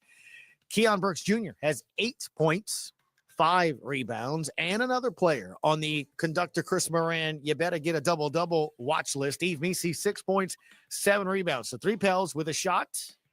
Messi back to Antonio Reeves, drives in, teardrop over Lopez, no good. And there is Yves Messi with the follow dunk. That is Messi's 250th offensive rebound, John. Hey, in all honesty, is he we'll do this next Sunday, obviously with Jim here as well after the OKC game. Who's your MVP for the season? I'd honestly, I'd have to give seriously. it to him. I mean, you go from it'd be nice to see him play in the starting position to you're starting game 2 on, and the guys played really, really well as a rookie. I think he's definitely a contested or a candidate, as you would say, for Pelicans MVP of the season. It's got my vote. All right. Well, wow, you're already voting already. Where are you? Candidacy. Are you talking about healthy players? Well, yeah, I mean, you got to be playing. Don't you? Don't you? Because you could have went with Trey a month ago, but then... I guess you're right. We have to do like at least 50 games or something. Don't you think? Yeah. This is where Jim comes in handy. Anyway, 58-53. We'll be back with you, Pelicans OT. We'll probably still be discussing this. Aaron Summers, John DeShazer, Todd Graffanini. We'll return on the Pelicans Radio Network. Explore a world of groundbreaking independent music and emerging artists.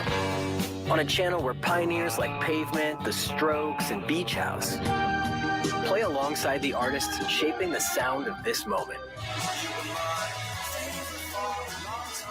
Find independent music curated for the curious on SiriusXMU. Channel 35 and outside the car with the SiriusXM app. Did you know you can get home and away feeds for every MLB, NHL, and NBA game on your phone? 3 for the win! He got it! Every game, all season. It's all on the SiriusXM app. It's out of here! Sports, the way they're meant to be heard. With your hometown announcers just a tap away. And it's gone! An incredible finish! Search for your team and tap the plus sign to add it to your library. Every game, all season. Get closer to your team with the SiriusXM app. Shoot, he scores! For the best basketball talk every afternoon, don't miss Justin Termini and NBA legend Eddie Johnson on SiriusXM NBA Radio. If you don't play as a team, you can't win. They have too much talent, and now it's starting to show. They're breaking down the top stories in the NBA and talking to the biggest names in the league. It's Magic Johnson. We've always been about winning championships. Catch NBA Today with Justin Termini and Eddie Johnson. Weekday afternoons from 4 to 7 Eastern. Only on NBA Radio Channel 86 and the SiriusXM app. Alert the press! We are the press. Page 6 Radio, a brand new show, is on SiriusXM. I'm Danny Murphy. I'm Evan Reel. And I'm Ian Moore, editor at Page 6, the New York Post's iconic celebrity news column. We're your backstage pass to the hottest pop culture and entertainment stories you won't find anywhere else. We're breaking stories before you've even had your first mimosa. It's iconic, legendary, everything. Page 6 Radio, weekdays at 8 a.m. East, only on SiriusXM Stars, Channel 109, and on the SiriusXM app. Sports Grid Radio is covering the lines, odds, and props for every major sporting event.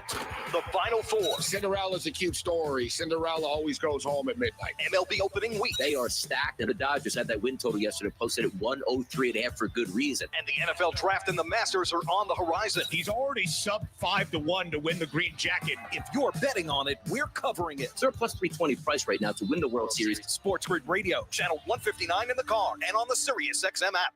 Hey, this is Brian Geltzeiler. Wake up early with me in 2007 NBA Coach of the Year, Sam Mitchell, every Saturday morning from 7 to 10 a.m. Eastern as we break down everything NBA on Channel 86. It's going to be tough, guys, but somebody is going to have to start hitting from out there. Yeah, no doubt. Look, Pels only 10 attempts, and you're 2 of 10. So not only you not getting the attempts up, you're not making them either, and that's a bad combo. Well, Brook Lopez didn't guard anybody. I mean, if you can't force him to guard anybody, if your bigs don't score a lot, and the Pels have scored 38 in the paint, but if you can't draw out Brook Lopez, it's going to be hard to get those threes. All right, Pels have the ball to start the third quarter. Bruce Brown, who leads us with 14 points, gets it immediately to Antonio Reeves.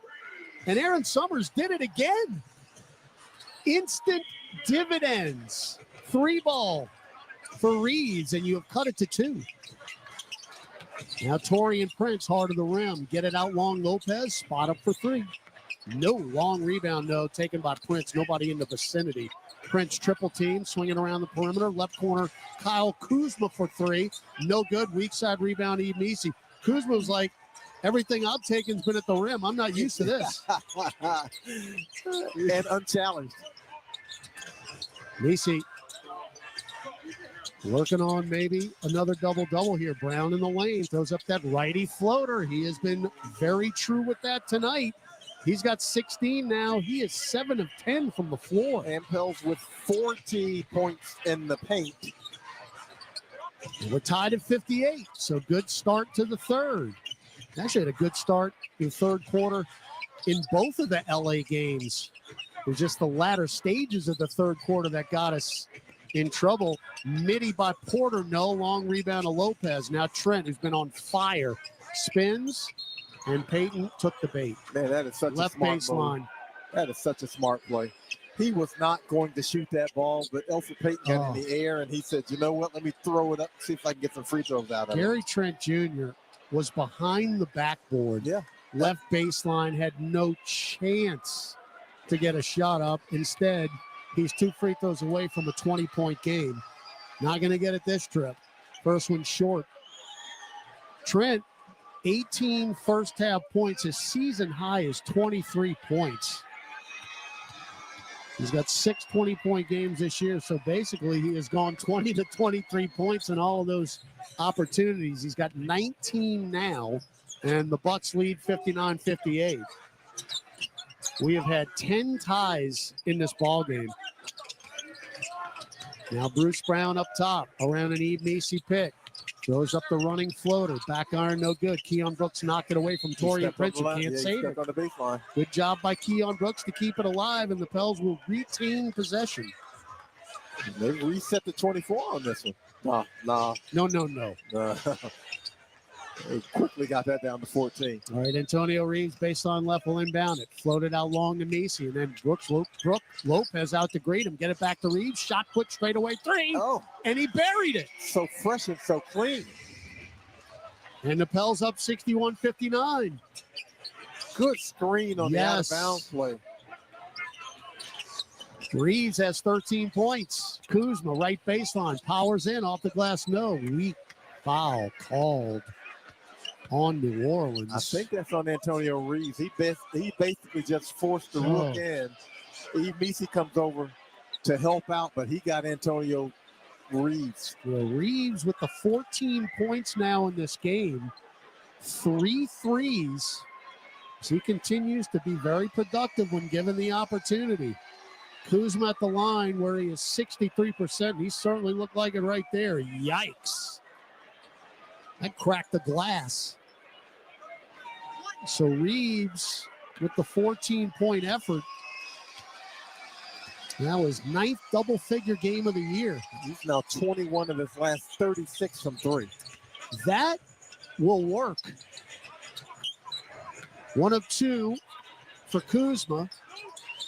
Pels up 61-60. Macy, left-hand dribble, backdoor cut, Bruce Brown, back to Eve, hangs, scoops, good. That's nice. Great 2-man game right there again. That is the give and go as old as basketball. Now Kuzma, he just shouldered Macy out of the way. Yeah, he got it. And Eve takes the charge. I mean, he trucked Eve Macy.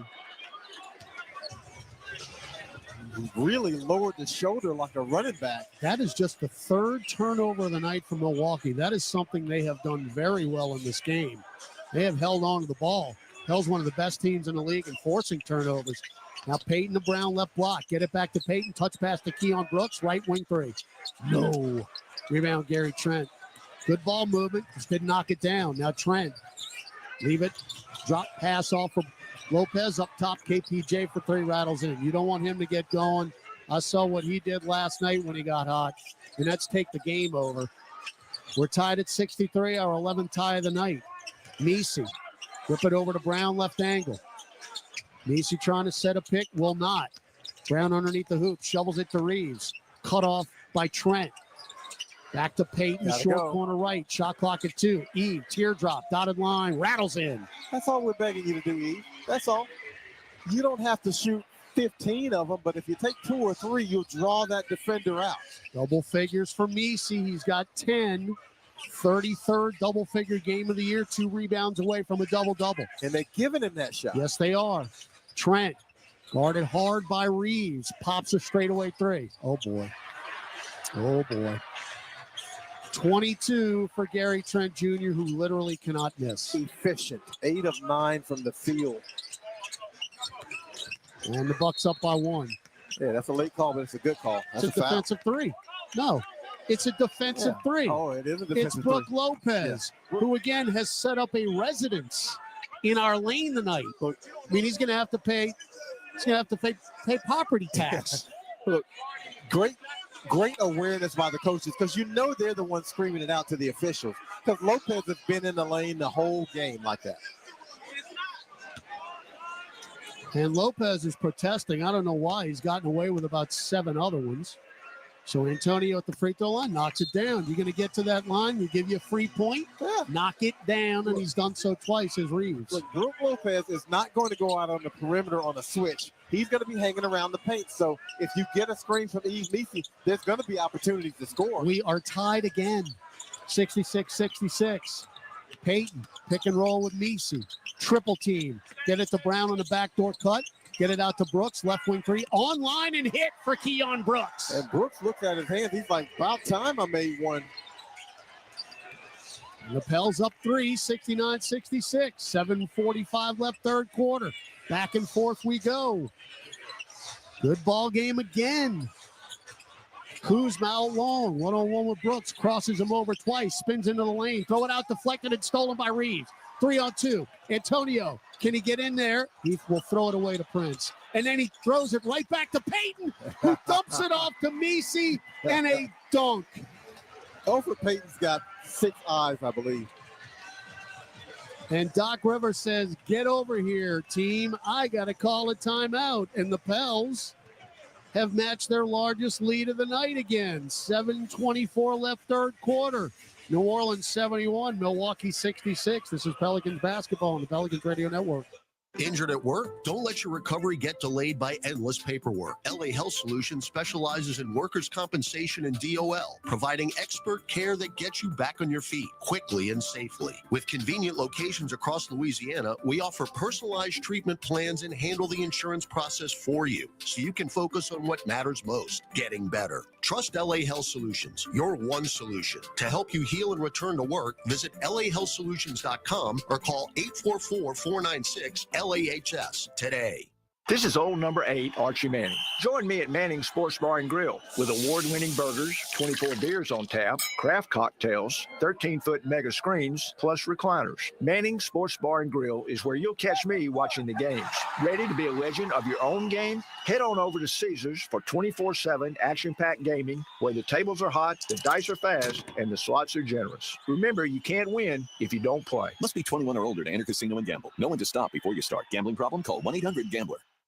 You can start a rewarding career as an emergency medical technician sooner than you think. The National EMS Academy, a division of Acadian Ambulance, can train you in just 12 weeks at their campuses in Alexandria, Baton Rouge, Covington, Lafayette, Lake Charles, New Orleans, and Thibodaux. Students who complete the class and pass the National Registry exam are eligible to work for Acadian Ambulance. Classes start soon. Learn more at becomeamedic.com.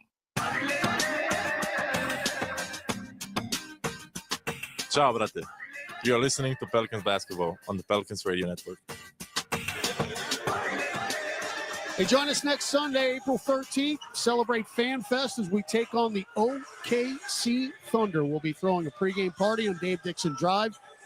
And fans in attendance will receive a special Jazz Fest-inspired glow-in-the-dark flag designed by artist Nan Parati, courtesy of Oshner Health while supplies last. Get your tickets today at pelicans.com/promotions. Final game of the regular season. That is a 2:30 tip, by the way. Matinee on a Sunday. Final game of the regular season, number 82. I would be lying if we sit up here in the booth. We can hardly wait for that one. Absolutely. It's been a long year. Absolutely. 7:24 left third quarter. Pels out strong here. 18-8 have outscored the Bucks in the third quarter and have a 5-point lead. This is the kind of start that the Pels have been dreaming about because we've seen that go the other way too many times this season. All right, Milwaukee get it to Trent, right wing three. He finally missed one, and we can't rebound it. Now Lopez has it after the offensive rebound. Back to Trent. Trent, right free throw line extended, backs it out beyond the arc. Shot clock at 5. Get it out center circle, KPJ. Chest it to Taurean Prince with 2. With 1, KPJ buzzer beating 3. Too strong. Weak side rebound, Bruce Brown. He's got a season-high 8 assists in this game. He's got 3 rebounds. He's going to go to the rack. He is going to miss the layup. Point blank. Rebound, KPJ. Up the floor, 2-on-1. Gary Trent got away with a walk. Off the glass, no. And then we bail him out with a foul by Alfred Payton. That should have been that. Well, he did foul him, but that never should happen because, as you mentioned, he did get away with the travel. That's unfortunate. Well, the thing is also, if Bruce Brown makes the layup, they don't even get the fast break out of it. That's true, too. And this is going to be a 4-point swing if Trent makes the free throws, where he is 87%. There's one. Got to make the layups, he man. He hadn't missed much of anything. No. When you get in the paint, you get those uncontested ones. And the Pels are leading 46-30 in the paint, but it should have been 48-30. The only shots that Trent has missed tonight have been threes. And then he missed the free throw. Ha ha. Ha ha ha. All right, 71-67. Trent's got 23, which matches his season high. He's done it 3 times now. Reeves drives in underneath the hoop. Throw it out to Keon Brooks in the left corner. Now at the nail, Messi shovels it back to Bruce Brown. Brown throws up a wild shot. Shot at lefty, leaning. Yep. And we have not seen Bruce Brown take a left-handed shot since he's been with the Pelicans. I think he needs to stick with the right hand after that one. Prince, bad pass, deflected, and stolen by Eve Messi. Pels up 4, 6:05 left third quarter. Keon Brooks between circles around an Eve Messi pick. Weaves through to the left elbow. Put the brakes on. Get it to Reeves. Slashes to the rack. Lefty scooper. Nope. Right through the hands of him, and Messi can't rebound it. That's knocked out by Lopez, right? Lopez. That should be a foul on Lopez. Wow. Brooke Lopez shoving Eve Messi the entire way to the corner. Not only is it not a foul on Lopez, Messi, who was fighting for the ball, knocked it out of bounds, and it's going to go to Milwaukee. I mean, maybe my eyes are deceiving me. I'm sure he was shoving him the whole way. All right, Ryan Rollins will check in for Gary Trent Jr., who will get a break again. Milwaukee got in at about 2 a.m. local time this morning after the back-to-back in Miami last night. But for some reason, I don't know why, Miami played an 8 o'clock game local. And of course, 7 o'clock here. Yeah, but still a Saturday night. Yeah. All right, Rollins between circles, chest it to Torian Prince. Prince right baseline, one-on-one with Messi. Didn't take the bait. Prince bounce feed down low. Lopez catches, lays it in. Yeah. How did Lopez get that basketball? Yeah, once he gets his hands on it, there's nobody out there big enough or strong enough to stop him. Milwaukee going to the zone. I guess they saw what the Lakers did. Bruce Brown, bad pass, deflected right back to him. Messi, great head fake on A.J. Green. Get it to Brooks, and Lopez stuffs Keon Brooks Jr. with the attempted dunk. So he's got the right idea. You got to dunk it when you see Lopez down there. And Lopez steps into a straightaway 3. Clang, that dented the rim, and it goes all the way out of bounds into the VIP's far side in the left corner. Yeah. Makovich will check in for Eve Messi, who is 2 rebounds away from a double-double. Where have we said that before? Eve Messi should have 25 double-doubles. My partner is not exaggerating. He should. All right, Pels up 2. Brown, up top Makovich. And it's Antonio Reeves. Pick from Carlos, straightaway 3, short. Long rebound to Kevin Porter Jr. He'll go coast to coast. He's stripped by Bruce Brown, but he got it back. Found Rollins in the right corner, brick. Rebound Keon Brooks. 5 straight empty possessions for New Orleans. We need a bucket. You can get them before they set the defense. Reeves, hard of the rack, throws it right to Torian Prince. Terrible pass. And KPJ will get a run out of this, and we're tied again. Be selfish, Antonio. Please. Go to the rim. Please. So we are tied yet again. We've actually done a really good job tonight, John, hanging on to the ball. That's just our 6th turnover of the night. 4:25 left third quarter. We'll start. Feel the bass. Ride the rhythm. And move to the dance hits and remixes that defined a generation. In Utopia. A channel pulsing with 90s rave classics and iconic 2000s club anthems. Utopia. Channel 341 or at home on your phone, computer, Alexa, TV, or other internet-connected devices. The first place to talk hoops every weekday morning is the starting lineup with Frank Isola and Brian Scalabrine. Overrated? Do you watch the guy play? He's unstoppable. They're breaking down all the latest from the association. I think he's a baller, and I think people would give up assets to get a guy like that. Along with some laughs. Kevin Durant, you need to get married and be miserable like the rest of us. Reprimanding the fans for booing. It's like, come on, man. The starting lineup, weekday mornings from 7 to 10 Eastern. Only on Sirius XM NBA Radio, Channel 86, and the Sirius XM app. Did you know you can get home and away feeds for every MLB, NHL, and NBA game on your phone? 3 for the win. He got it! Every game, all season. It's all on the Sirius XM app. It's out of here! Sports, the way they're meant to be heard. With your hometown announcers just a tap away. It is gone! incredible finish. Search for your team and tap the plus sign to add it to your library. Every game, all season. Get closer to your team with the Sirius XM app. Shoot, he scores! Rediscover revolutionary riffs. Chuck Berry, B.B. King, Joni Mitchell, Jimi Hendrix, and sizzling solos. Eddie Van Halen, Bonnie Raitt, Eric Clapton, Jimmy Page. Tap into International Guitar Month's 6-string spotlight on fiery fretwork. SiriusXM Guitar Greats. Channel 105 for a limited time. And always at home on your phone, computer, Alexa, TV, or other internet-connected devices.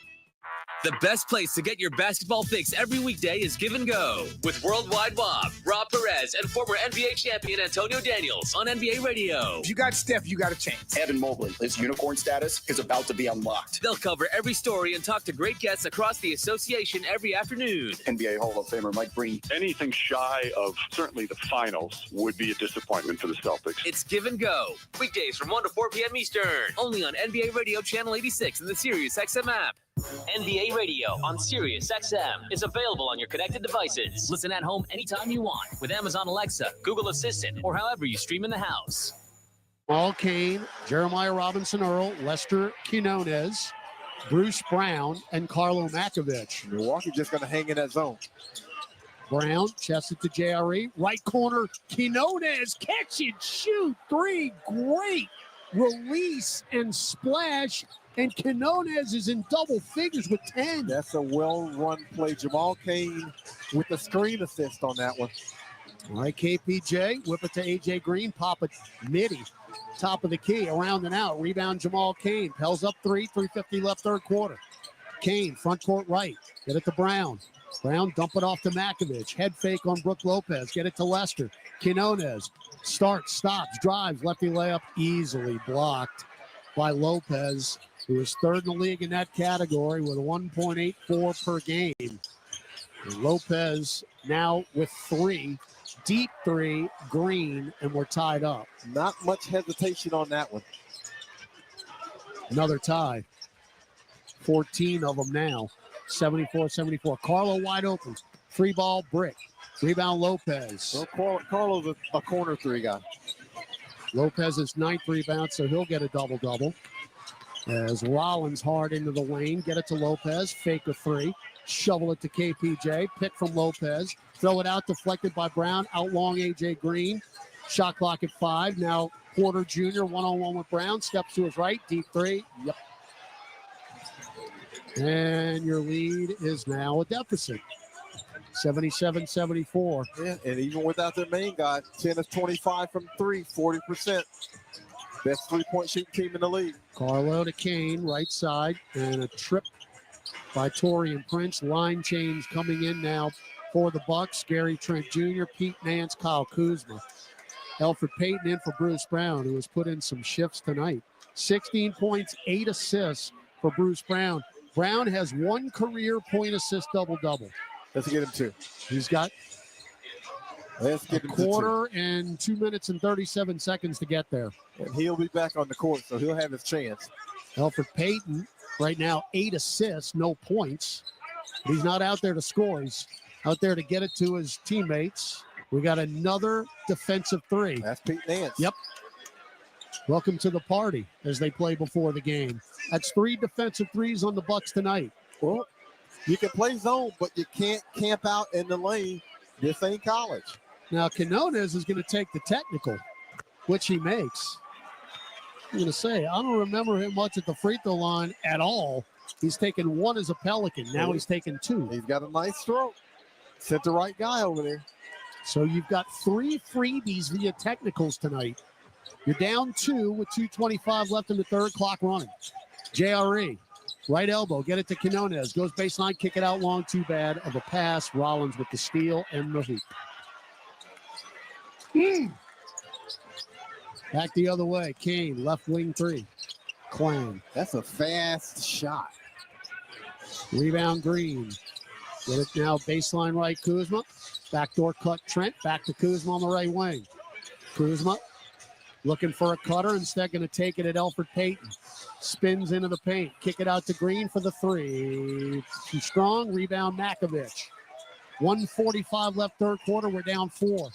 JRE tried through the legs, lost the dribble, got it back. Now Payton right wing, bounce feed to JRE in the lane, reach in on Pete Nance. I think Trent's holding him. Is that Trent?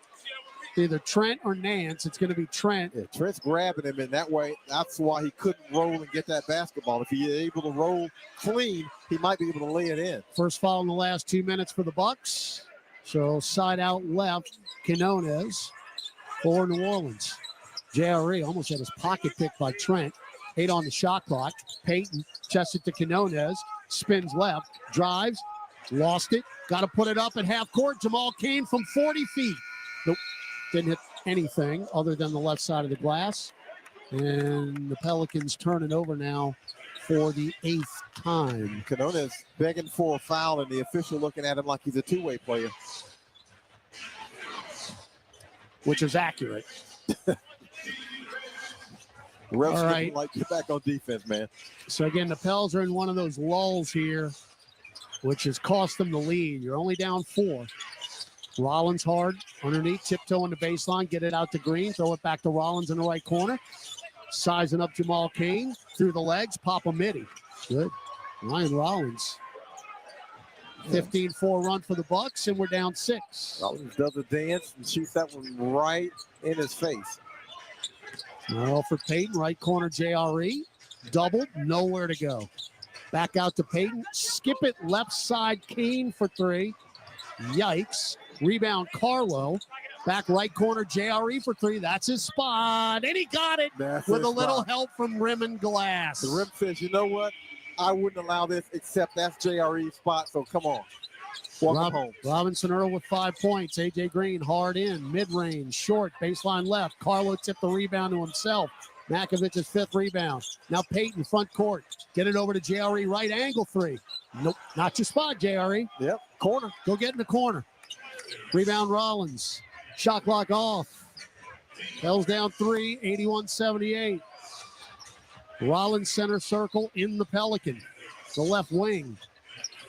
Trying to get it through Payton. We've got a foul to give, actually. And they're out there hand fighting. Elford trying to give it. Elford trying to give that foul.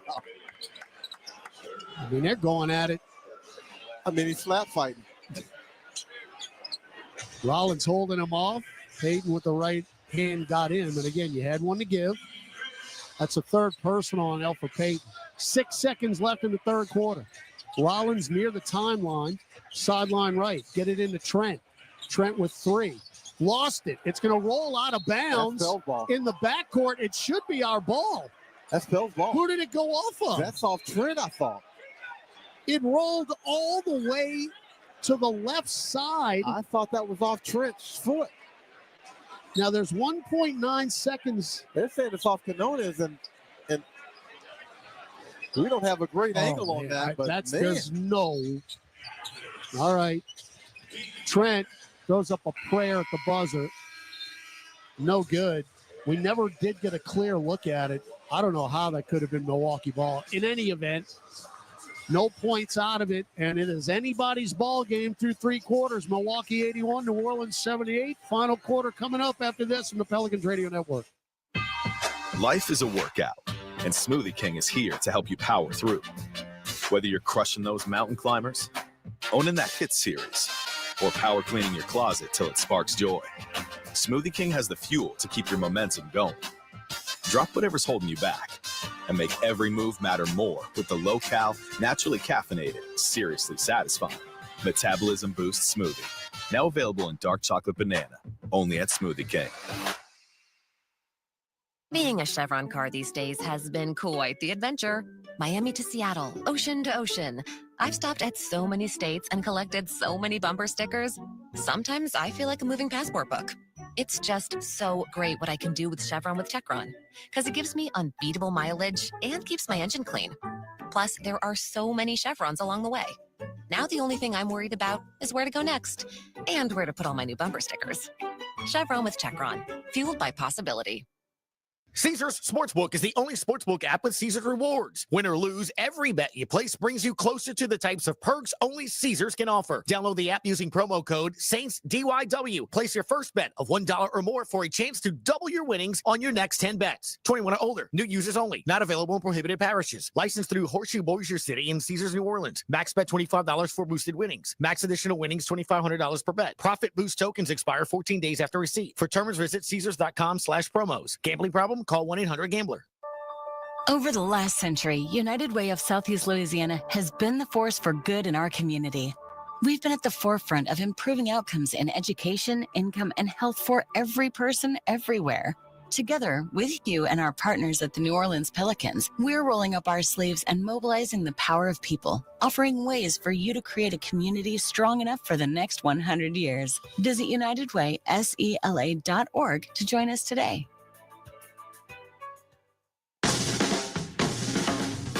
And now a steal, Reeves. Come out with it. Makovich leaked out. Dump it down to Carlo and throw it down with two hands. Carlo's corner my foot. Carlo's rim. Now, here's Todd Graffanini and John DeShazer. All right, Pels down 3. After 3, New Orleans has 6 wins trailing after 3 quarters this year. We've got a legitimate opportunity here. Only down 3, 12 minutes to go. Pels on defense to start the 4th quarter. Forest Green unis for Milwaukee. A.J. Green, Ryan Rollins, Pete Nance, Gary Trent Jr., and Kyle Kuzma on the floor for the Bucks. And now the Pels in his own team. Yep. Rollins, pick from Nance, still dribbling. Up top, Kuzma with 5, drives hard into the lane.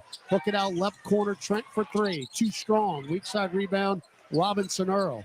Get it to Elfrid Payton. Payton, hounded by Trent, goes a spin, and then, boy, a reckless dive by A.J. Green. And hurt himself. He just, look, that's a hustle play. I get it, but good. I mean, that's how people get hurt. That's how Herb Jones got hurt. That is exactly correct. correct. You know how I just am endeared to Brandon Pajemski? That's the kind of play right there that gets people hurt. Well, A.J. Green already taped up.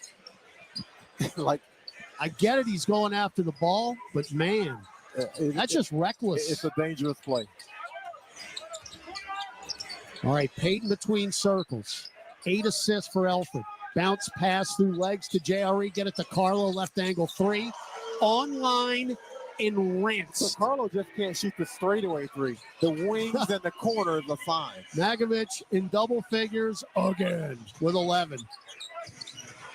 My partner looks good every night. Kuzma in the lane, floater, dotted line is in. If Carlo plays any amount of minutes, he's going to get double figures. Makovich now with 14 double-figure games. Pels down 2. We got a soccer ball. Yeah, that's kicked. And it is called by James Williams. A little late, but better late than never. Yeah, now Elfrid not with the best decision to try to thread that through on a bounce pass. Willie Green coaching them hard down there. Payton, Reeves, JRE, Makovich, Kane on the floor. You're down 2 with 10:46 left against the Bucks. And Willie Green coaching them hard because, look, this is a young team, yeah, but the wins and losses go on his record. And we'll be taking on Milwaukee again on Thursday up there. Payton, whip it over to Kane. Right corner, Carlo for 3. Air ball. Volleyball taken by Rollins. Too much adrenaline. Rollins coast to coast. Lays it up. No good. Rebound Kane. Blew a layup. Jamal back the other way, 3-on-3. Head of steam. Floats it up and in front of the rim. Didn't use the glass. Kane with his first bucket, and that one he simply forces into the teeth of the defense. 15th tie of the game. 83-83. We've had 14 lead changes. Rollins, one-on-one with Antonio Reeves. Euros in. Dump it off to Nance, who dunks it in politely. First 2 for Pete Nance. Well, that's one thing the Nance family can do is dunk. That is very true. Including Larry Senior. Reeves for 3. Right wing and down for the Rook. 93 till infinity and Beyonce. That's one of the flute songs. Pels up 86-85. If you know, you know. Reeves has 18. Trent for 3, left corner. Season high now, 26 points for Gary Trent Jr. He went cold for like 2 seconds before he lights back up. Now we're down 2. Kane left corner through. Yikes. Rebound Nance. And Jamal Kane's 0 for 6 from 3. Yeah, he's got to get stuff going to the rim. Yeah. Rollins to the rack, blocked by Makovich. Carlos says, I ain't going to have that. Absolutely blocked, and then Nance took it away from JRE. Trent, front of the center circle. Shot clock at 5. Trent pop another 3. Front iron.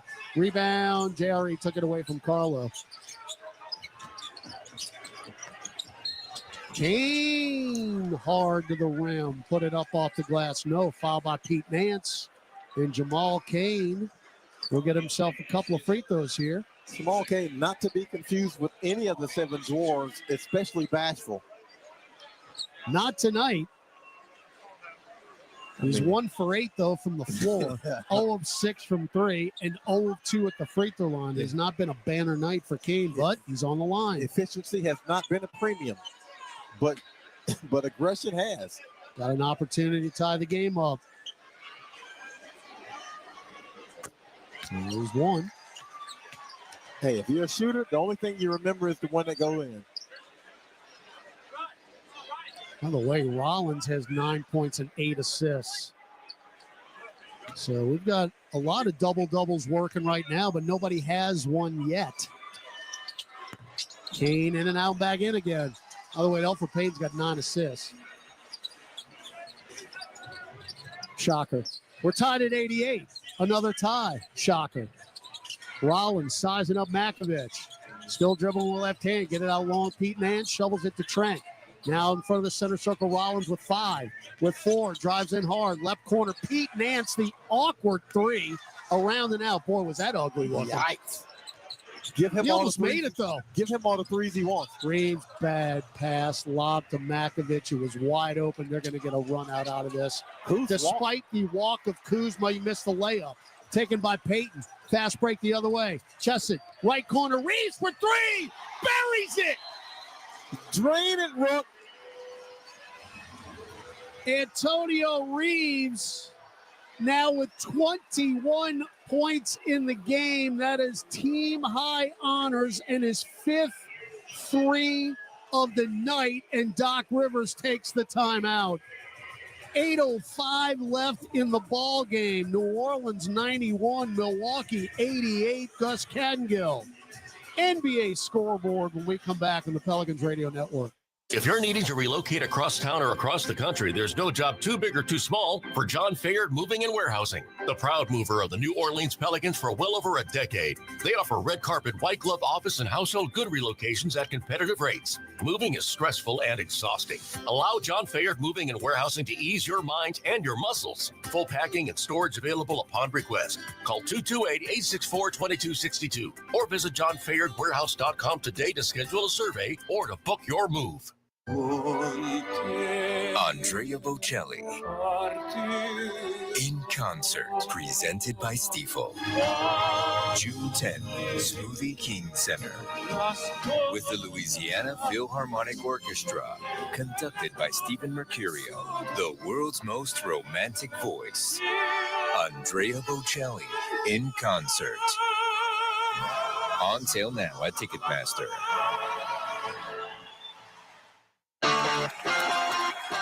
Pelicans fans, the season is winding down, but there's still time to get your hands on the official Crumble Pelicans cookie. This delicious game day exclusive treat is baked fresh and available only at the Smoothie King Center on home game days and at select Crumble locations. With its rich flavors and signature Pelicans flair, it's the perfect way to celebrate your team before the season wraps up. Don't wait. Just like the season, it won't be here forever. Grab yours before the final buzzer sounds. Visit your local Crumble today.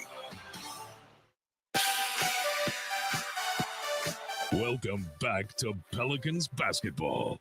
Let's check tonight's NBA scoreboard. All right, fellas, the Pelicans' next opponent at Brooklyn. They lost at home, 120-109.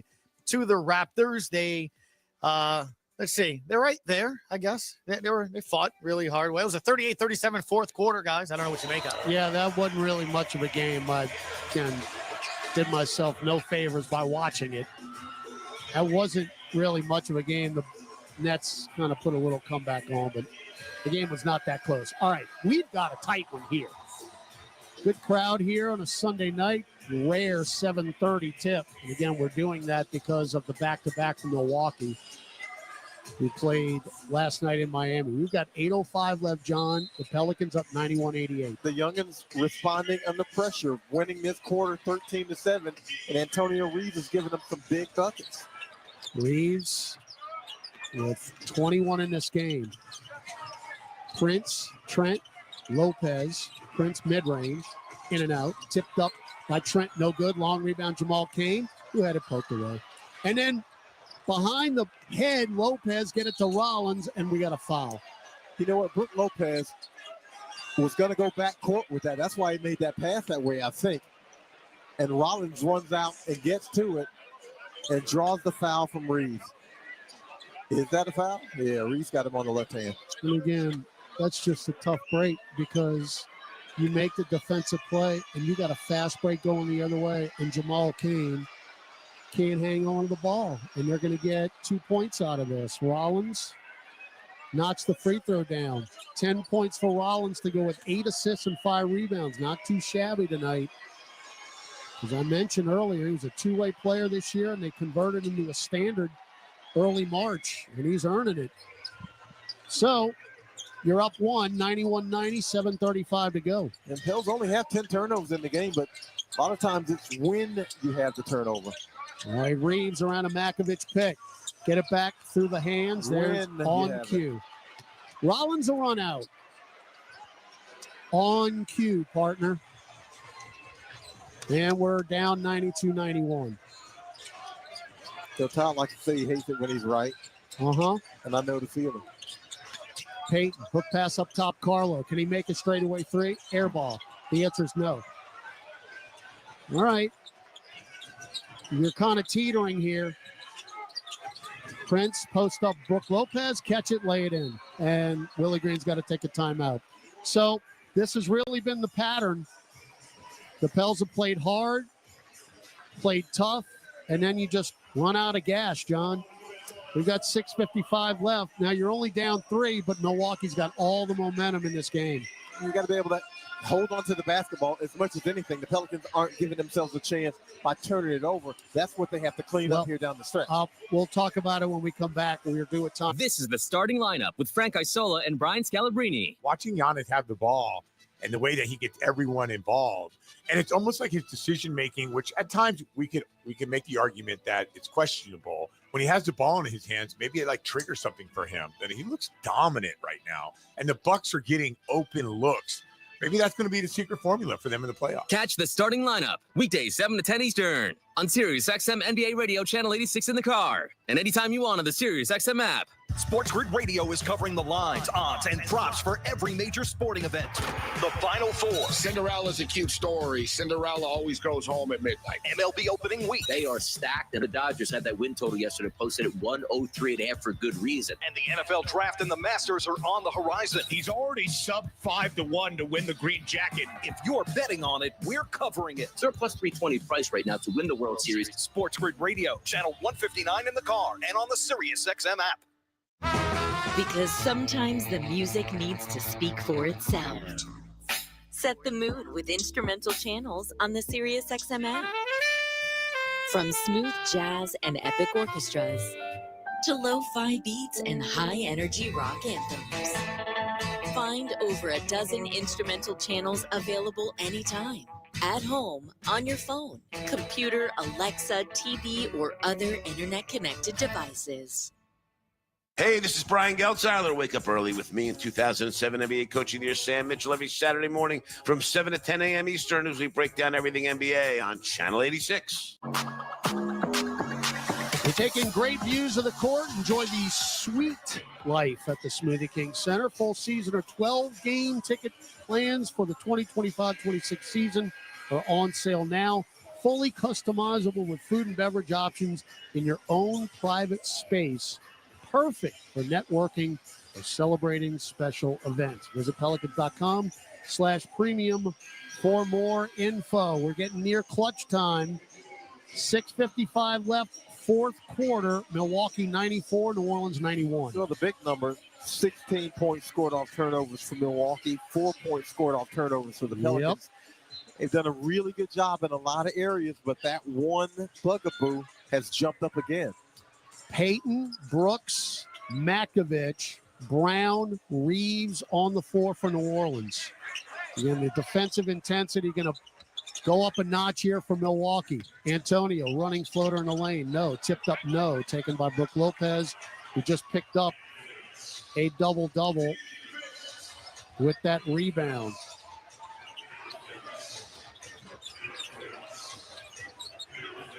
Now Prince. Start, stop, drives, lays it in. Getting a little queasy, John. 8-0 run here. Bucks up by 5. You don't score here. Yeah, you got to be able to conjure up some offense. Yeah. If you don't score, they are going to take over this game. Brooks in the paint. Floats it up. Nope. Rebound. Brook Lopez. 5 straight empty possessions at the wrong time.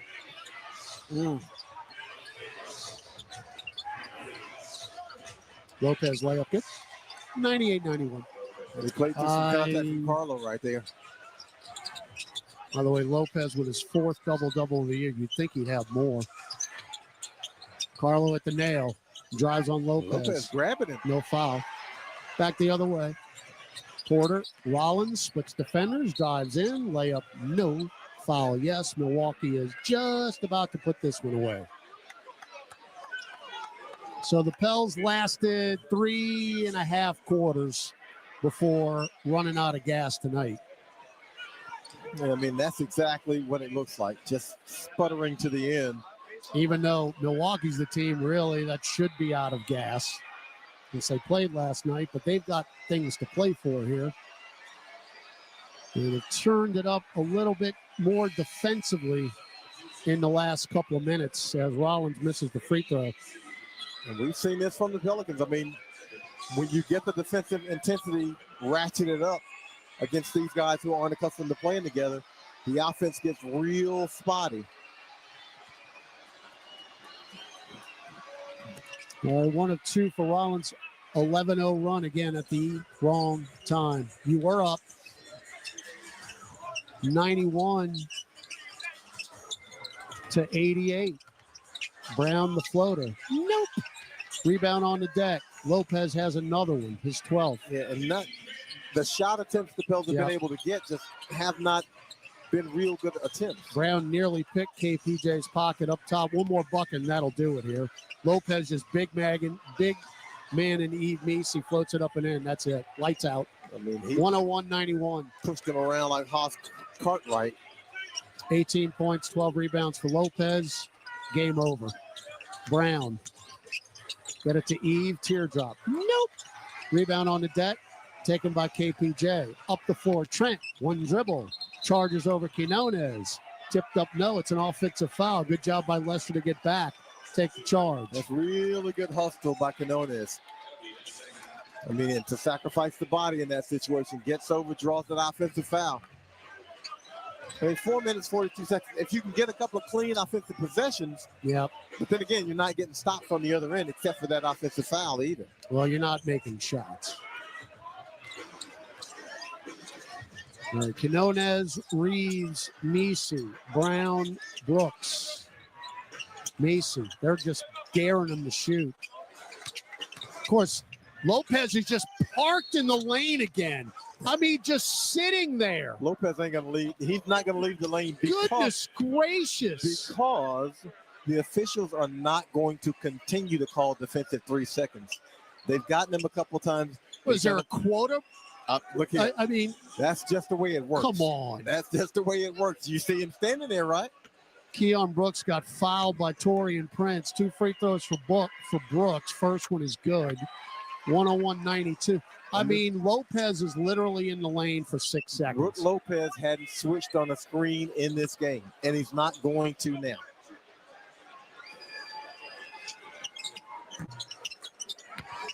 Both free throws for Brooks. He's in double figures with 13 now. He's got 7 rebounds. Pels down 8, 4:15 to go. Rollins, pick from Lopez. Now Lopez has it top of the key. Drives on E, spins left, throws up a lefty, old man game shot. No good. Rebound key on Brooks. Brooks drives front court, goes through the legs, takes on 2 defenders, floats it up, no. Dunked in, yes. Eve Messi with 2 hands. Doc Rivers wanted to travel, which he will not get. Eve Messi rising like yeast. And Messi now has trimmed the lead to 6 with 3:59 to go. 60-second break. Milwaukee 101, New Orleans 95 on the Pelicans Radio Network. If you're needing to relocate across town or across the country, there's no job too big or too small for John Fayard Moving and Warehousing, the proud mover of the New Orleans Pelicans for well over a decade. They offer red carpet, white glove office, and household good relocations at competitive rates. Moving is stressful and exhausting. Allow John Fayard Moving and Warehousing to ease your mind and your muscles. Full packing and storage available upon request. Call 228-864-2262 or visit johnfayardwarehouse.com today to schedule a survey or to book your move. When you get a Pelicans debit card from Keesler Federal, every day is full of possibilities. And free checking saves you extra cash to make those possibilities a reality. Perfect for the things that make you happy. Plus, with your new Keesler Federal Pelicans debit card, you'll also save 25% on tickets and merchandise and choose from 5 different fun card design options. Enjoy all the perks you get for all the things you love. Keesler Federal, the official credit union of the New Orleans Pelicans. Federally insured by NCUA.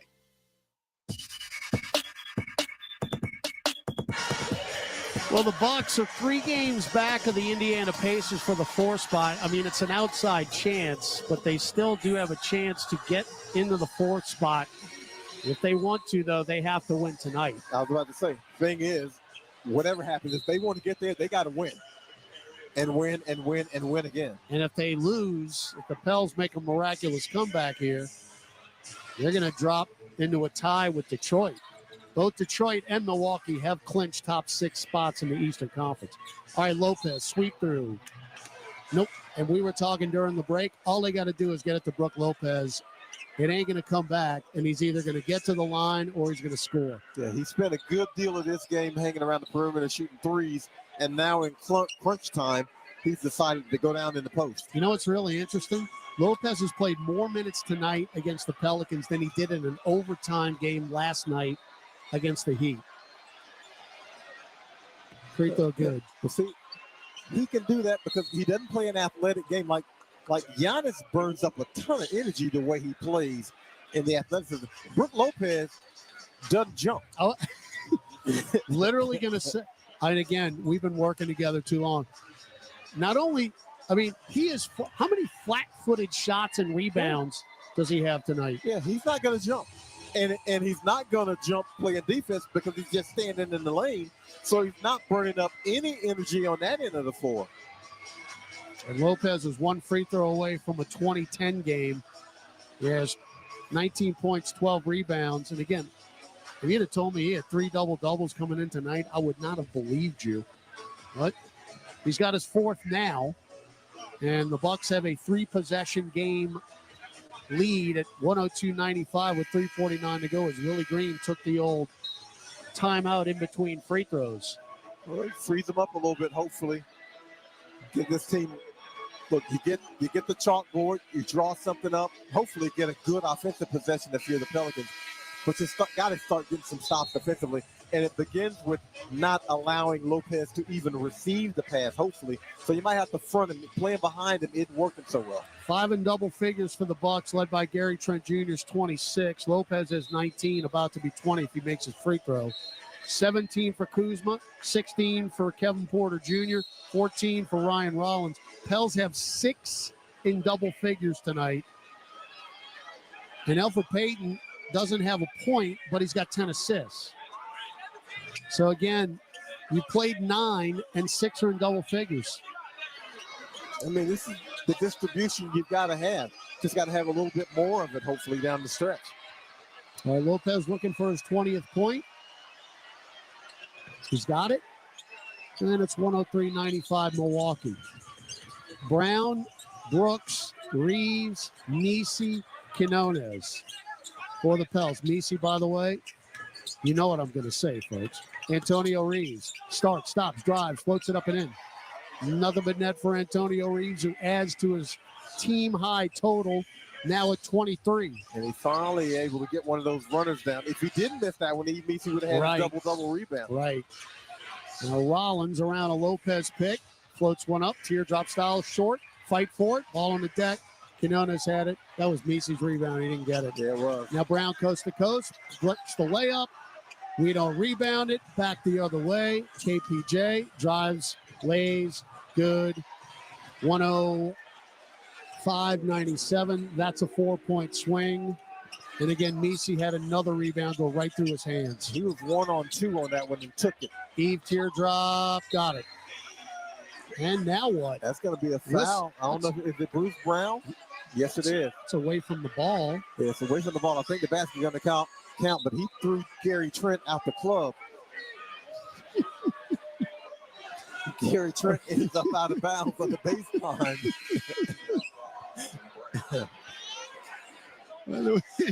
Mason was 16. 105-99. Oh. All right, KPJ walks it across the timeline, center circle. Pick from Lopez. Bounce it back to Lopez. Old man floater, no. Brooks the rebound. That's his 9th. 3-ball Reeves, left corner, no. Rebound, Prince. Reaching, Bruce Brown. Bruce Brown with a couple of cheap fouls. All right, we're not over the limit. There's 2:30 to go.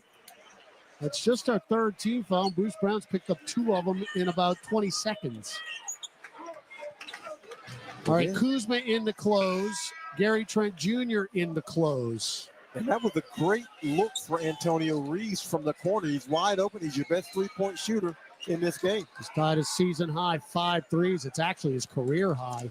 Even in the 34-point game that he had in Cleveland, he did not have 5 threes in that game. The 2 5-3 games he had were at home against Philly and tonight. 105-99. Why are we at the scorers table here? Are we shooting free throws? Well, what are we doing? The team foul said 3 up on the board. And all of a sudden there's 5 team fouls. So the scoreboard was completely wrong. I mean, way off. They were off 2 team fouls. I don't know how it's possible. I looked up there, it was 3 and 3. Yeah, and now there's 5. You are correct, sir. Get it straight down there. Something ain't right. Okay, what are we doing? It should be 4 team fouls, I would think. Make sure we have the correct free throw schedule for penalty free throws. All right, so what we just said, scratch that. Because somebody is shooting free throws. They're just trying to figure out who it is. But how did 3 team fouls get to 5? That's what I want to know.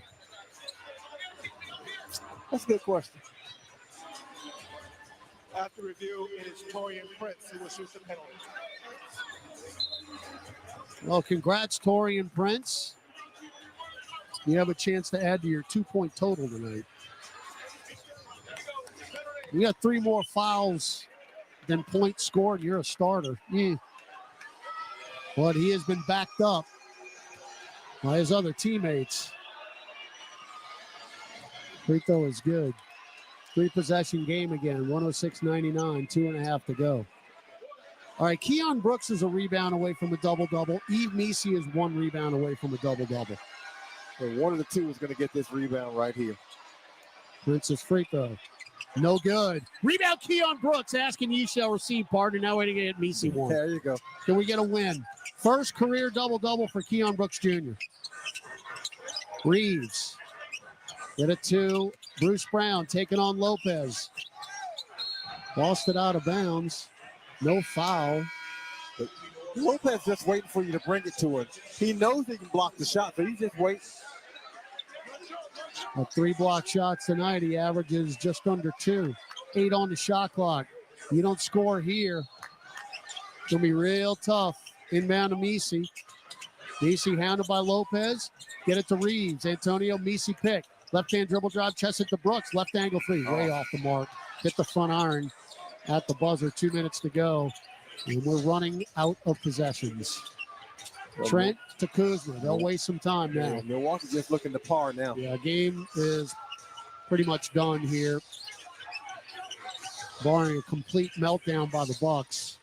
Lopez, backdoor cut. Trent, lay in good. That will do it. So, Pels hung tough.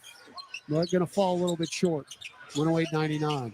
Got to get Misi a rebound here.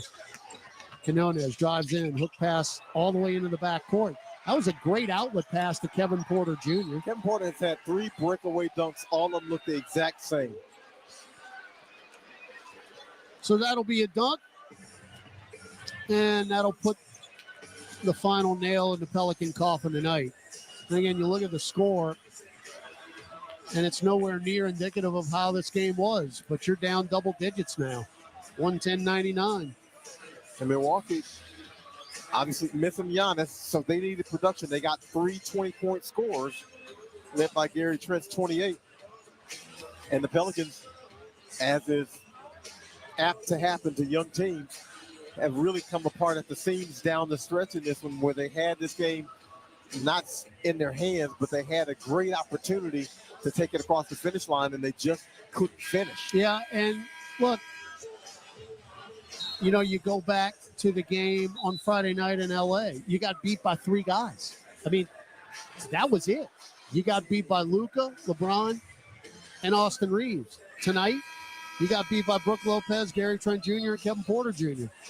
And Kuzma, I mean, you know, he had 17, but those 3 have been lights out. You know, Kuz did all his work early in the game, and the Pels were able to withstand all of it. You know, it's been Brook Lopez really late that's hurt him the most. And by the way, Ryan Rollins has his first double-double of the year, 14 points, 10 assists. Can you get Yves Misi a rebound? Or is he going to be on the 9-rebound train again? 110.99. He's got to get one. He's got to get one. Lopez is still in the game. Still in the game. All right, Brown. Left of the center circle. Get it to Antonio Reeves. Around a Misi pick. Head fake. Underneath the hoop. Lopez reached in. Reeves still dribbling. Left corner. Drives back into the lane. Dump it off to Misi. Mid-range. Yes. If you can make that shot, you need to take a little bit more often if you can make it. Misi's got 18 points. 110-101. 60 seconds remaining. Porter drives in. Misi's got it. There's his double-double. There you go. 14 of them now. Reeves reverses course. Throws it up. No. Tipped up Misi. No. Got it back. And then Porter just ripped it away from him. And now Rollins crosses the timeline and will take a 24-second violation. Are we going to foul him? Nearly threw it backcourt. Porter, over the head pass, right corner. Trent. Fly by Misi. Free ball on the way. Too strong. Rebound, Bruce Brown. Shot clock, game clock, 3 seconds apart. Quinones for 3. Rattles in right wing. How about Lester Quinones? Quinones has a nice looking stroke. Absolutely. 14 points for Lester. Shot clock off. Quinones nearly stripped Rollins, who throws up. Why did he throw it up? I don't know. Rebound Misi. Brooks front court. Chester to Quinones for 3. Left angle. Yes! 110-107. What? Inbound. Milwaukee lost it with Trent. Ball's out of bounds. No, foul. Foul on Quinones. They gave it to Quinones. I thought it was Bruce Brown, actually. I did as well. Boy, Milwaukee. Quinones isn't even around the ball. That was Bruce Brown's foul. Unless they call him for grabbing Trent's left arm. But boy, did Milwaukee make a mess out of this. Got really loose down the stretch when all they needed to do was hold on to the basketball. Why did Rollins put that shot up? He got ticked off with Quinones going for the steal, and he just threw up a shot. All right, Trent In and out. And if he misses no, this come one, on. What? I mean, wow. Well, this has been about the only place he's missed any shots. He's 4-7 from the line. Now, if he misses, you've got a timeout left. So you rebounded and advance.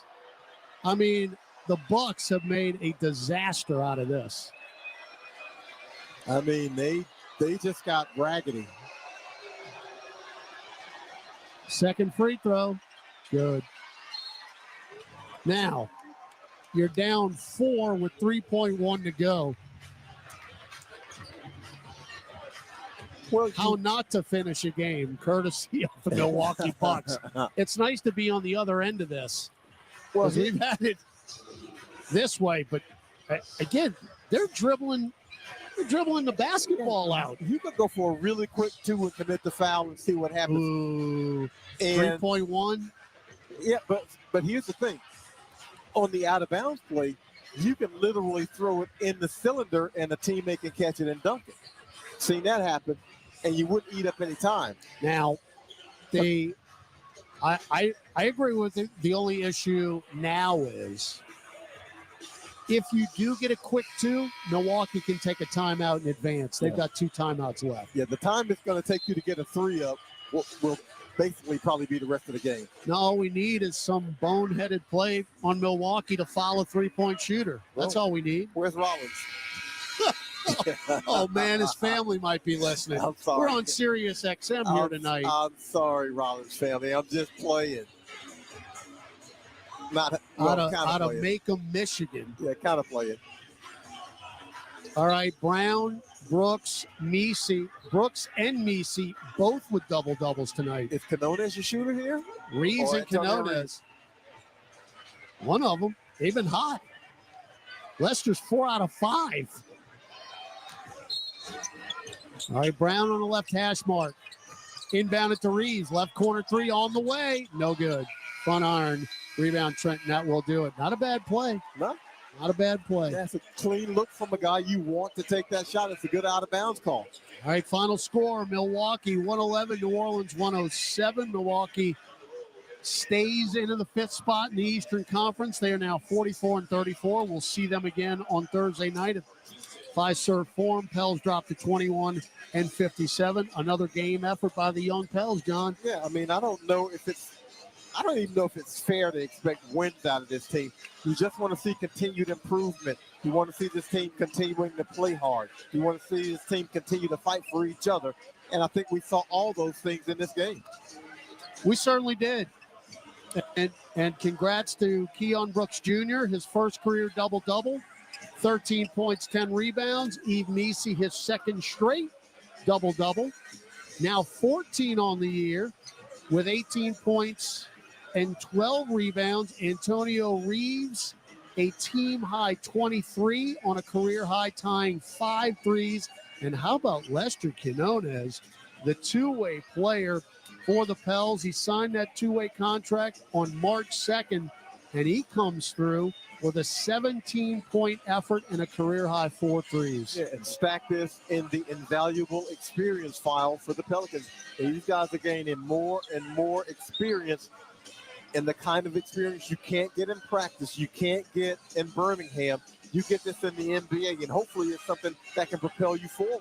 All right, John, we've had a 36-hour homestand. Let's go back on the road again to the borough of Brooklyn. Yippee.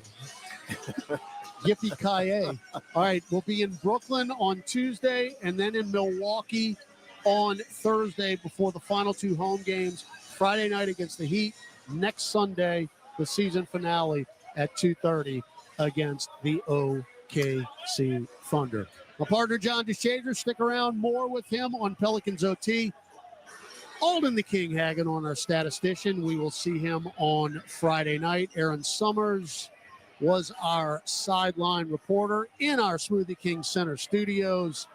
Gus Kattengill and the conductor, Chris Moran. This is Todd Graffanini. Once again, your final score from the Smoothie King Center in downtown New Orleans. The Bucks of Milwaukee, 111. The Pelicans of New Orleans, 107.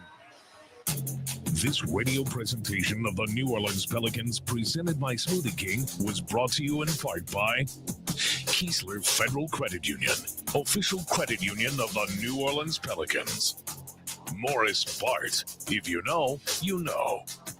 Oshner Health, official healthcare provider of the New Orleans Pelicans. SeatGeek, get your seat in a seat. And by Smoothie King, rule the day.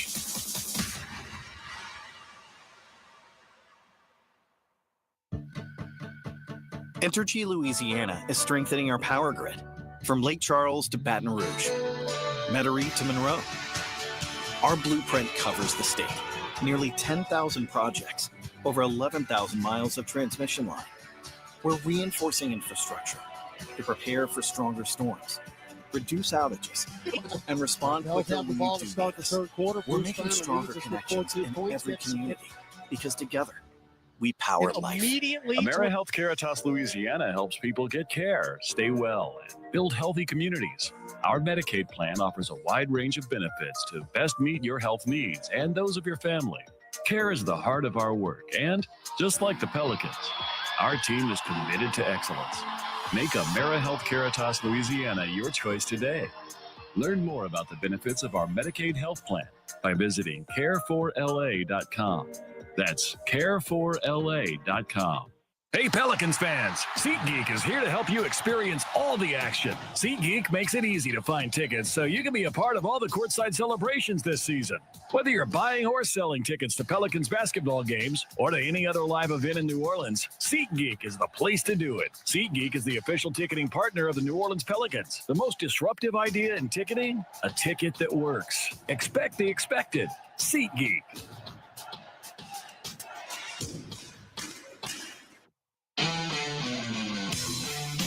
Tonight's power play of the game is brought to you by Entergy. Entergy, we power life. 110-101, 60 seconds remaining. Horner drives in. Macy's got it. There's his double-double. There you go. 14 of them now. Fantastic rookie season for Eves. We were all in here cheering and yelling for him. Also with a double-double, Keon Brooks Jr., 13 points, 10 rebounds. John DeShazer will give us his final thoughts as Pelican OT starts next on the Pelicans Radio Network.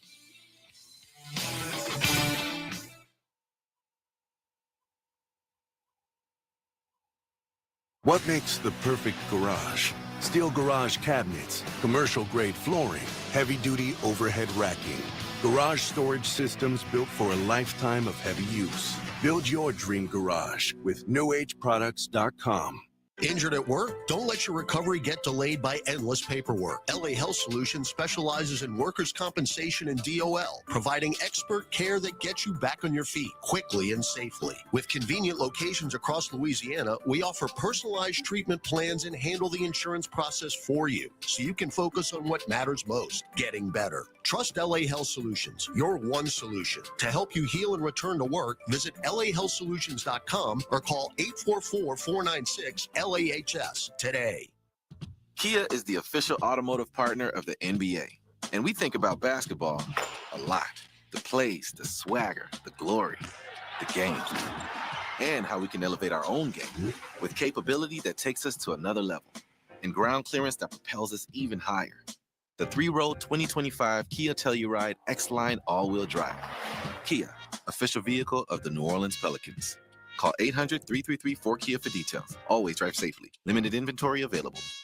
Jazz Fest 2025 is almost here with Pearl Jam, Dave Matthews Band, Luke Combs, Lil Wayne and the Roots, Lenny Kravitz, Casey Musgraves, Santana, John Fogerty, Cage the Elephant, Harry Connick Jr., Patti LaBelle, Joan Jett, Cheap Trick, and hundreds more. The New Orleans Jazz and Heritage Festival, presented by Shell, April 24th through May 4th at the Fairgrounds Racecourse. For tickets and info, visit nojazzfest.com. Miller Lite, official sponsor of Jazz Fest. Discover the world's most advanced outdoor kitchens by New Age Products. Grills, cabinetry, appliances. Together, delivering an outdoor cooking experience rivaled by none. Only at newageproducts.com. Welcome into Pelicans OT, presented by Waste Pro. Time now to recap tonight's game with stats, highlights, scores, and news from around the league. Plus, we'll take your calls live. Pelicans OT is brought to you by Chevron, the human energy company. Energy, we power life. Keesler Federal Credit Union, official credit union of the New Orleans Pelicans. New Age Products, official garage and outdoor kitchen provider of the New Orleans Pelicans. And by Waste Pro, caring for our communities. Here's your host, Gus Kattengell. 111-107 is your final. It was interesting. John, the Shades would go upstairs to you. One of the final stoppages in play, you and Graff were saying it's a shame the final score is not going to be, indicative of how close the game was, because it wasn't a 4-point game. And now I look at it, 111-107. It's about it's right, huh? Yeah, I mean, these guys, they fought to the end, and we're looking for incremental improvement from these guys. I don't know if they're going to jump up and go to the victory column. Now, this probably was a golden opportunity with no Giannis playing for Milwaukee, no Damian Lillard. So this probably was a golden opportunity, but still, you got guys who aren't accustomed to being in these situations, and unfortunately, you get the costly errors down the stretch. Now, you did see some improvement. Pels only turned it over 12 times. 18 points scored off those turnovers, but that's just enough in a game like this where the opponent doesn't turn the ball over. Milwaukee only turned it over 6 times, and you can't score off those turnovers. Pels only scored 6 points. That's minus 12 in points off turnovers, and that's a big difference in a game like this where you can't force those turnovers. Pels actually, led this game in the fourth quarter, had a 13-7 run to open up the fourth to go up by 3, but you finish out Milwaukee 23-16, and that's your ball game. When you take a look at some of the players that, had nice evenings, look, we were, I'll be honest with you, we were in here cheering every single, in that one possession where Yves Missi had 2 of the rebounds almost go through his hand. We were cheering. We were hoping for him. At the half, I looked at Chris. I said, who gets the double-double? Keon Brooks Jr. or Yves Missi? I chose Brooks. He did get it first, but how about the effort, man, for those two guys to get that, especially Keon Brooks? Yeah, you just want to see these, again, you want to see the improvement. Keon Brooks playing well, and hopefully these guys are playing themselves in 2 positions somewhere in the NBA, if not with the Pelicans. Yves Missi getting, he's been the king of the 9-rebound, 8-rebound, 9-point game. Yeah. So to see him get the double-doubles in back-to-back games is an encouraging sign. It shows, shows improvement. And I know you don't want to say, okay, you just look at numbers, but these things mean something. These things add up. These things add to confidence, and hopefully they'll translate to something positive in the future team-wise. Look, I don't know what this means, and it's something we'll probably talk in the year-end review, but obviously when you look at the players, I think you guys kind of joked about at the beginning of the broadcast, if you just look at who's injured for us and who's, just starting lineups and all that stuff, but it has opened up the door for some guys to play. You just mentioned one, Keon Brooks Jr., another is Antonio Reeves. If people are back and healthy and starting and playing like Jose, I don't know how many spots are open, but what Reeves and in particular has been able to do, and Brooks has been able to do, I just think you got to like where you are going into camp next season. I think it's going to be an even more competitive camp like he was in Nashville. What this does is give you invaluable depth. Now, you don't pray for or hope for or suspect the wave of injuries that the Pels have had this season, but you're getting experience for guys who you feel like are going to be players next year. Antonio Reeves probably going to be on the team. Carlo Makovich probably going to be on the team. Keon Brooks making a strong case to be on the team. He's got some size, you add those guys with what you have coming back from injury to finish this season, and now you've got maybe 9, 10, 11 deep. And so if you have a guy who goes out for 4 or 5 games next year, you should be able to supplement it because you've got guys who have experience playing in NBA games. And I mean, not spot duty. We're talking about guys who've been playing 20, 30 minutes in NBA games. Yeah. That means something, I hope, if you're in this situation again next year. Again, not the rash of injuries that the Pelicans have had, but if you got a spot injury here and there, you got some capable fill-ins. Now look at it like this, man, as we wrap up, JD. If anything, what it does, I think, at least in my mind, when those guys do go in, and if it's whether it's injury minutes or just spot minutes, maybe you feel better if you're coach Willie Green. You feel better about that team because you're not worried, are they going to turn the ball over? Maybe I don't call it. No, you can run your offense. These guys have started. They've played, right? I mean, I look at out of the 5 starters tonight, 4 double figures. The only that person was Alfred Payton, who didn't score, and normally you'd be like, uh-oh, but he had 10 assists. The point being, everybody that's in there is contributing and make this game competitive. So, when Reeves, when Brooks, when Messi, when Makovich, when they go out there and play next year, I'm not as, there's not as much trepidation, if that makes sense. Yeah, these guys are in the system now, and so the expectations ratchet up, but you get the competitive practices, you get the competition because, again, these guys have played NBA minutes, and so now they go into practice, and they don't necessarily look at Trey Murphy and say, well, I'm a lesser guy. Yeah, you're not the starter, but you feel like you might be able to play on his level. You're certainly not going to back down. You're going to challenge him, and that only makes the team better. You always hear guys talking about iron sharpens iron. Yeah. Well, now you've got some things that maybe you can sharpen up your starters with because, these guys aren't just going to go out there and be pushed around. They played NBA minutes.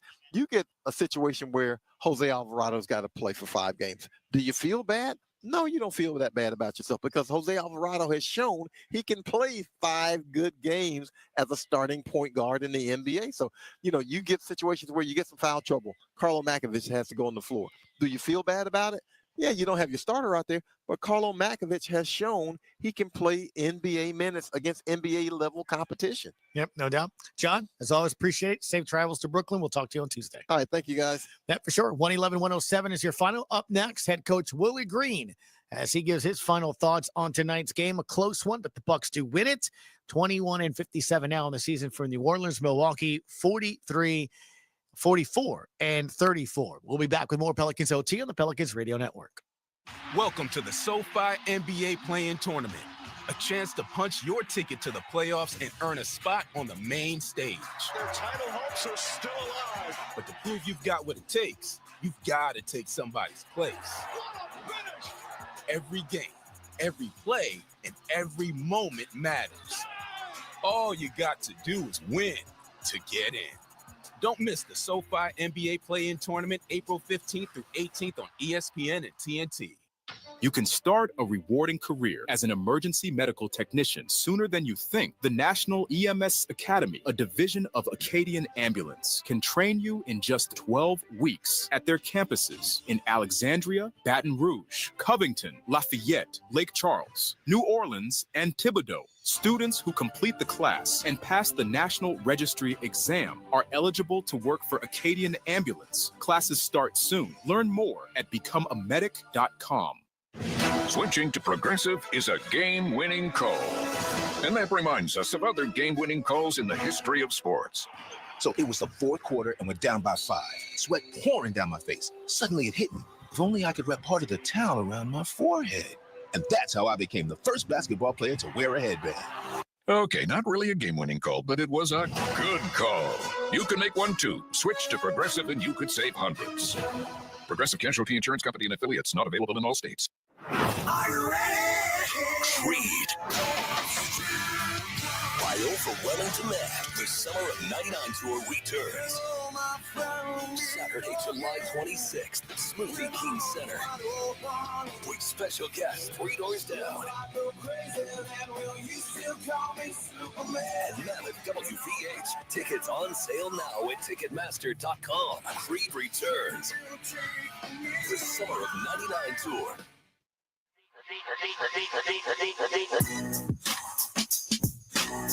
111-107, Gus Cattagale alongside the conductor, Chris Morin. Did I do that right? Huh? No? Moran. That's what I've been saying, Chris Moran. That's good enough. Moran. There you go. Morin.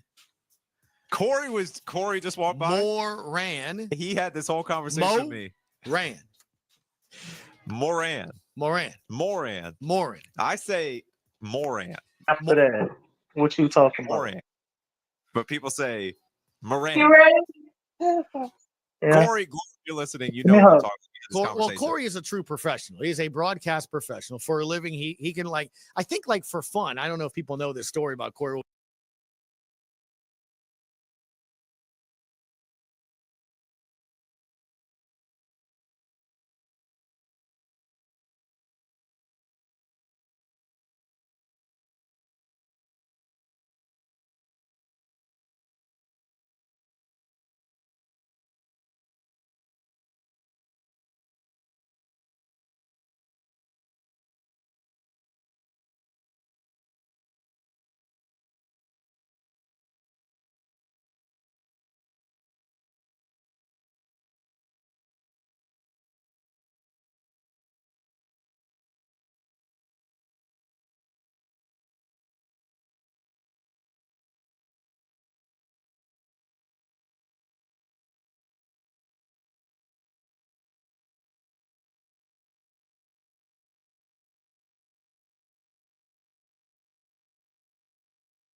Postgame report on the PPR Media Network for all things Pelicans. Perfect. Fly. Can I tell him that? Fly die. Yeah.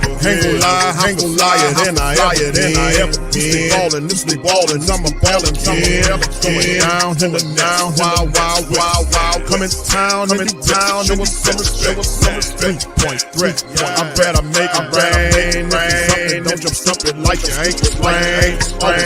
Never hate the player, hate the game. Jumping where the dame, let a train. Post game, post Q, talking about business, bird game, YouTube, they ain't flocking with us, like a subdivision mission, vision to the finals, finish competitions, then it's going when the titles. I know the flyer, such a threat, such a rep, just might call a tag. Double, you can pass, but you can't check. Right, left, slide by you like a Eurostep. And I tell them that they're never flock together. Fly down, forever. And never. Say birds of a flock together. Yeah, fly die. I'm a Pelican forever.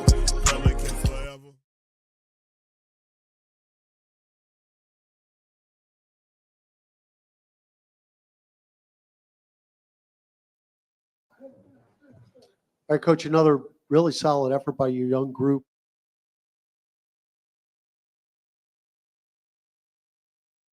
Again, the effort, energy was there. Yeah, it was. Effort was there. Energy is there. Guys are playing hard. They're playing for each other. And, they just have to continue to figure out that the margin for error is so small that when you have momentum, I think it was 7:40 left, we come out of a timeout, we get a stop, turnover, next play, turnover, next play, we get an open shot, and we miss it, and it kind of, the air went out of our group a little bit from there. We got back in it, but it's those possessions where you go down, you score, now you go up, 4 or 5 points. That changes the game for us. So good effort, but, still some improvement, and, the guys are competing. When you see these young guys like Keon Brooks and Lester Quinones and Antonio Reeves just taking advantage of these opportunities, as a coach, how does that make you feel?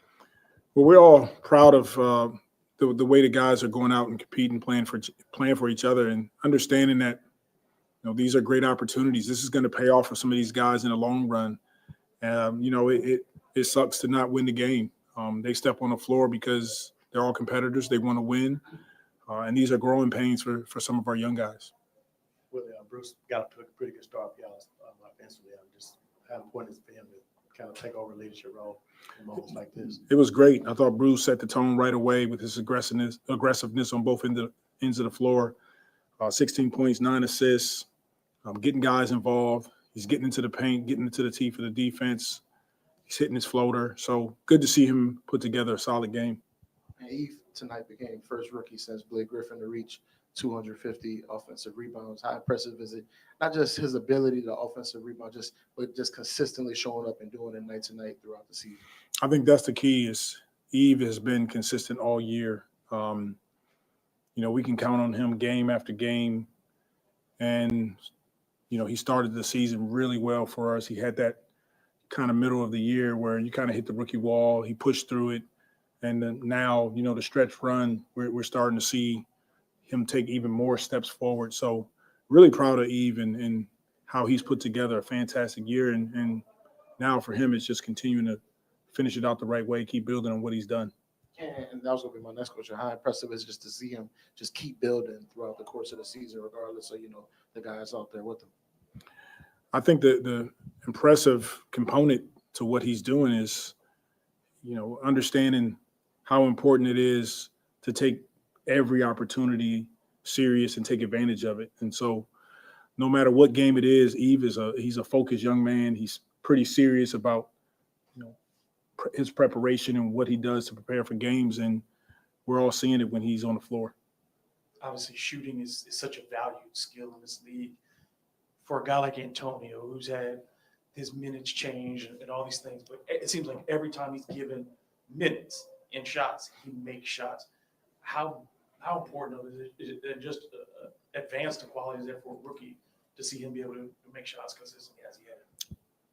Huge bright spot for us. Tone has been great. I'm proud of the work that he's put in with the coaching staff. He soaks all the information up. He goes back to the gym almost every night. Things, stuff that people don't get a chance to see. And he's ready for those moments when we put him on the floor. So, that's what you want to see in not just your young players, all your players, but especially your young guys, is take advantage of the opportunities. When Tone steps on the floor, we're all confident in what he can do. And tonight he put together another really good game. Really, going back to Eve for a second, what improvements have you seen out of his game the last few weeks, maybe since the All-Star break? For instance, I think it was his 5th straight game, double-digit figures in rebounding. That's the most he's had all season. He had a nice jumper from the baseline tonight. What have you seen where he's taken steps forward with his game? Well, starting with the rebounding component, we challenged Eve that, he should get 10-plus rebounds a game. He's athletic. He's one of the fastest bigs on the floor. And you have to, at times, rebound outside of your area to be a really good rebounder. And he's taken on that challenge the last, 5 to 8 games. We've seen him grow defensively, being able to protect the paint a little bit better, block shots. He's making good plays in the pocket. And his sky's the limit for Eve. He can continue to get better. I think Lester tied his career high with 17 points. What did you see exactly from him tonight?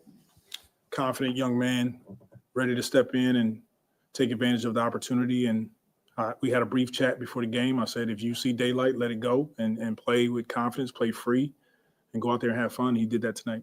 One of the other things in the second half, it seemed like one of the adjustments defensively was you were able to cut Milwaukee off from just driving into the paint. In the first half, it seemed like they got in a little bit easier. Was that something that you noticed and game plan for the second half, or was it just guys picking up the defensive effort? Yeah, I think guys picked up their defensive effort. We always want to be a protect the paint team. They got Big Lopez down there. They hitting him in the pocket. So trying to take away some of their easy drives, easy pocket passes, force them to do some things that they don't want to. But give them credit. They executed down the stretch and did what they needed to do to win the game. I thought our guys responded in the second half. Just couldn't sustain it for especially in that fourth quarter. All right, thanks. All right, shout out to the fam, man. Big ups to y'all. Thank y'all for being in the stream. For all things Pelicans, you're now tuned into the Pelican postgame report. Shout out to the fam. Appreciate y'all. I think they need a second round of applause for being here. All right, we're going to do that. I can't believe people actually here. What you mean, cuz? What Dick Gregory? Can you cue Dick Gregory? That's how I felt listening to this press conference. You just keep talking. Play that one, man. Okay, all right, I got you. Stop, y'all. Keep talking. Huh? You keep talking, man. And you shut the up. This shit over, man. Like, why are they doing all this? All this extra, Willie Green doing his assessment. And the way he's talking, they going in all this detail and shit. They're like, did we win? Like, what the fuck is this? Like, man, why y'all can't just wrap this shit up like y'all did the rest of the losses and just get out of here and we do the show and then we can actually say the stuff that's really on our heart and get this shit over with. Because everybody just won't be over for the just go to Australia. Do they even need to show up for the last 4 games? Yes, we do have. Damn, they can't just go to Australia already and start getting ready for that shit. No, sir. We got to finish up the games. Oh, man. It's been a rough season, man. Shout out to the fam. Appreciate y'all. Daniel, Slim, Pelicans, Nola, Michael, Morgan, Jedi, Connor. Big ups to you guys. Dirty Mermaid. Shout out to you. Who would compliment Zion with this year's draft? Yeah, no, shout out to you. So who do you think, DC? What's up, Jaden? Shout out to you, Molly Mall. All right, who do you think, bro? Any one of the top 4 players definitely would compliment him. And, the 4 guys, depending on who people think the 4th guy would be, you know what I'm saying? You got old boy out of Texas. I like him. You got VJ Edgecombe. A lot of people still got him slided there. but the 1 and 2 is perfect complements for Zion. I think Cooper Flag, although a lot of people may not see the vision because they still look at Zion as playing power forward. Zion would be a small forward. Cooper Flag I actually will like play that. the 4. Trey Murphy will be our shooting guard. And CJ McCullough will probably be the point guard at the beginning of the season, but DeJounte coming back, you put CJ on the bench as your and you got Yves out there. I think that would be a very dangerous lineup. Then the other way, Dylan Harper obviously works with the same thing, except you don't have to move CJ to point guard. You just leave him in his natural position. You put Dylan Harper as point guard. You got Zion, Trey, and Yves, and you roll like that. Kelly Olynyk probably could spot start in some situations where you want to spread you need more shooting out there with it. And you roll like that, man, and you probably get another competent role player that fits Zion's skill set, which would be another 3-and-D shooter if we could find that some type of way through the draft, the trade, or free agent. I think the Pels could be set if one of those draft picks live up to what you think they could be. Then this year wouldn't look so bad.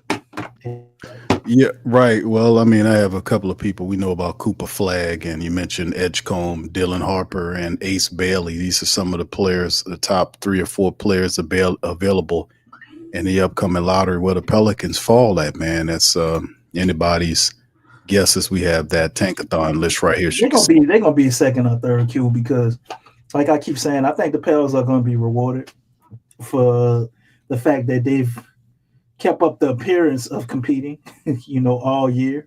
Unlike all the other teams you're looking at, they just grading it by the record. But if we go look at all the drafts and you look at the record, it don't never fall like that. It never falls that way. Right. That's right. Sometimes the team with the worst record gets the number 1 pick, but it's just all about you being within them 4 teams. Obviously, you want to be really top 3.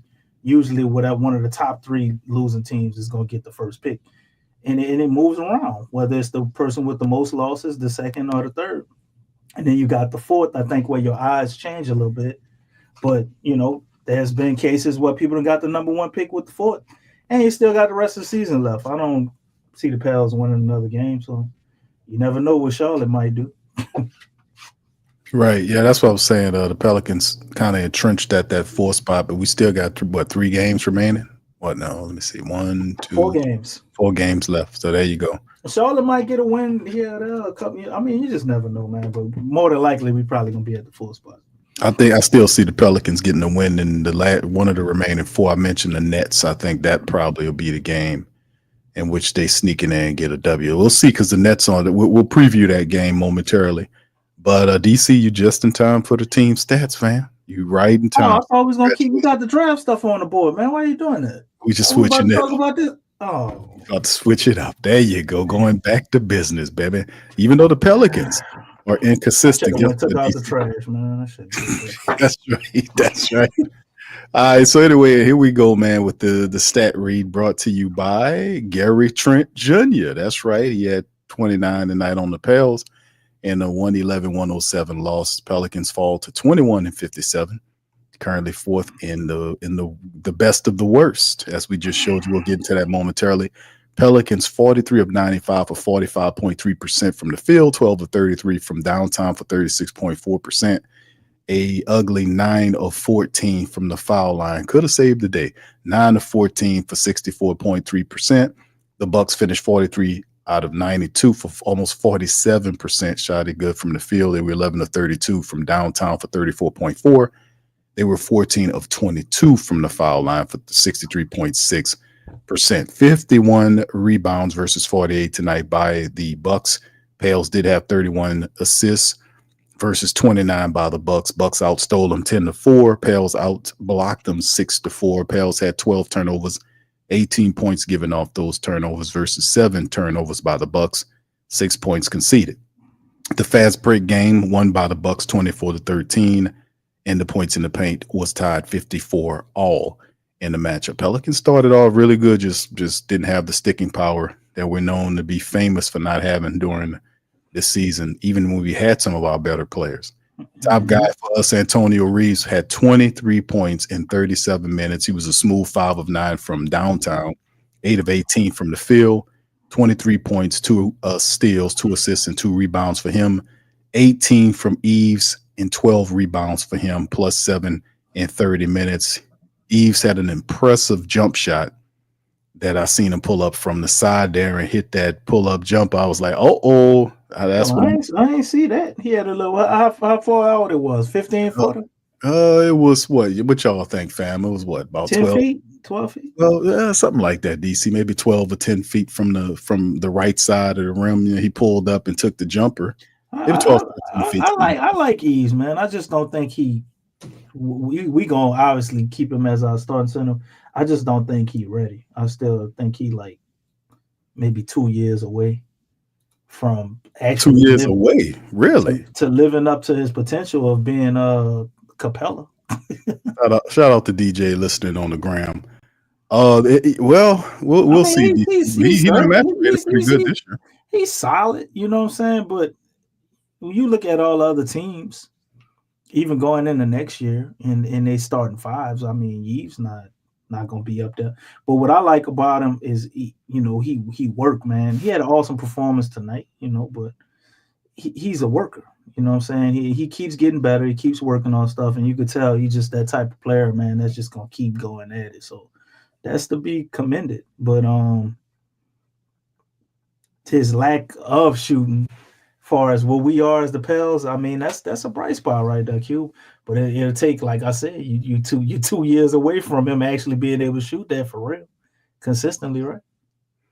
Consistently, yeah, you're right. He took it. That was the first one. About 3 years away from him, probably taking and making a 3-pointer. That boy pulling up. We need a stretch big, but he probably ain't gonna never be that.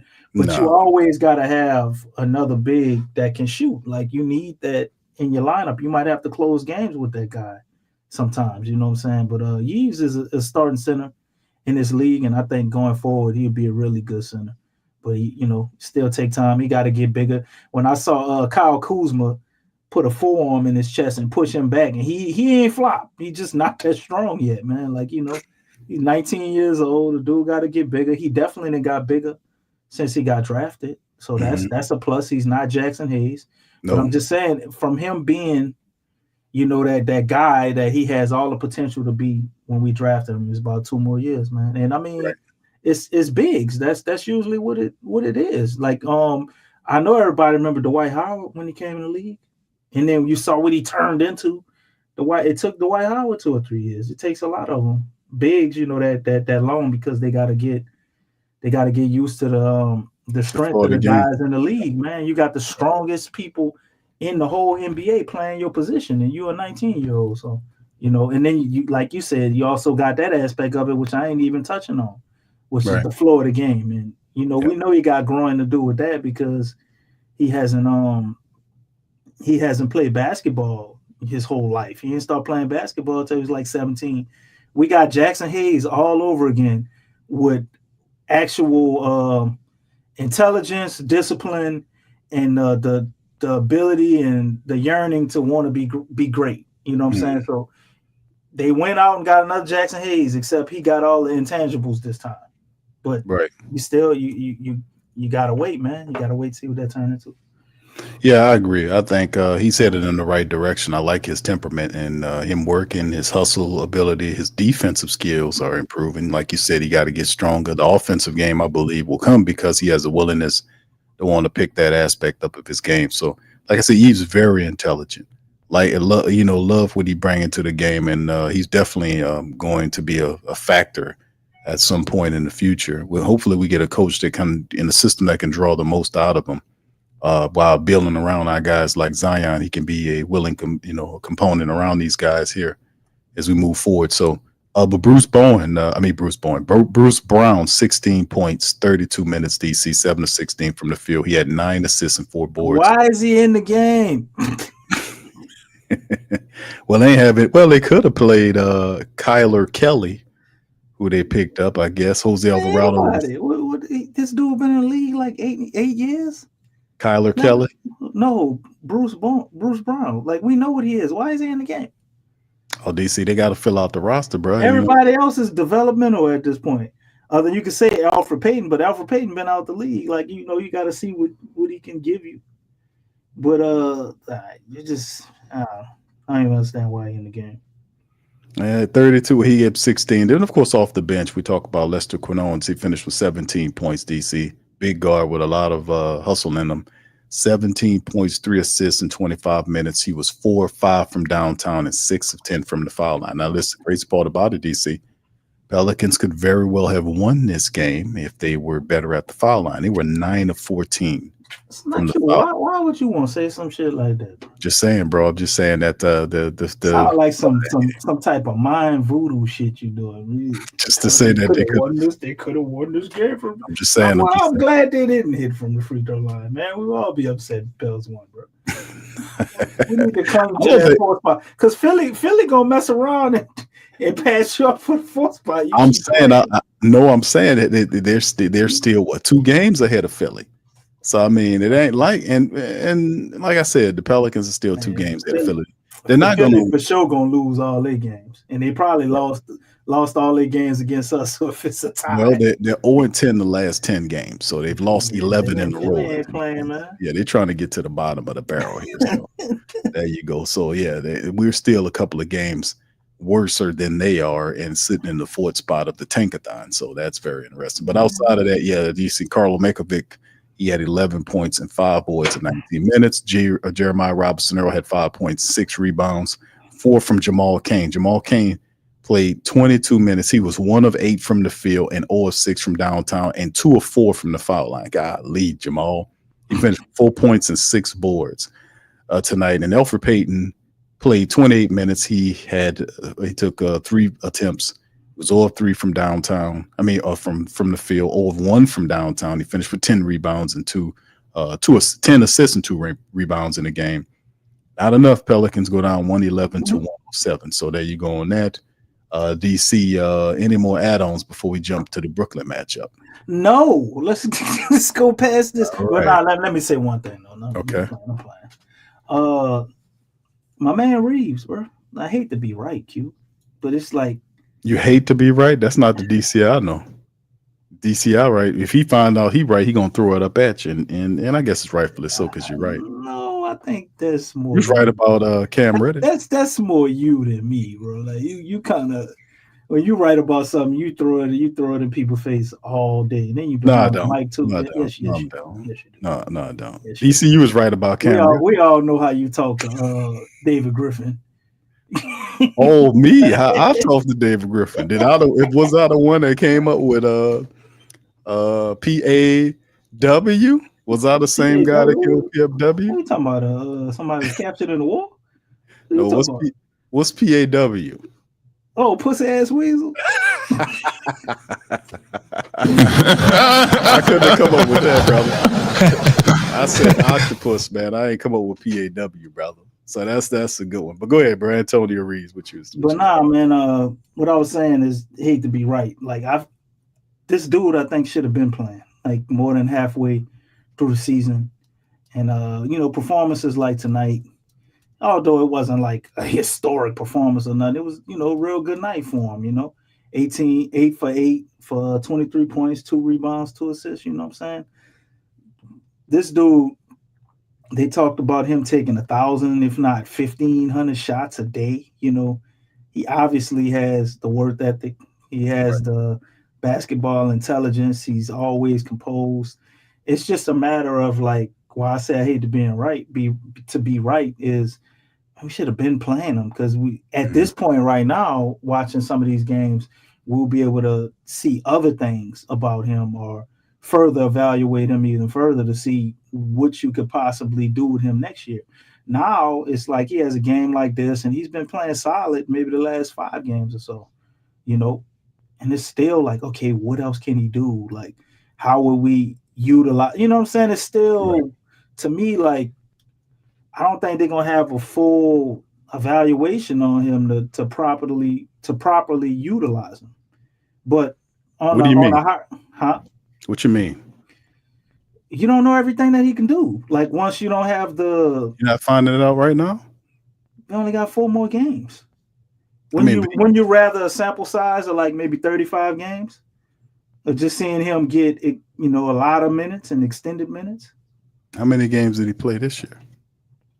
He played in a lot of games, but he ain't played very many minutes. Consistently. Probably until maybe a month after the All-Star break. What he played last month he started playing consistent minutes? He according to the statistics this year, he played in 39 games. Mm-hmm. And averaged 12 points a game. And 12 minutes a game. He averaged 5.5 points per contest. Right, but you got to work those averages out. He had 30 minutes tonight, Q.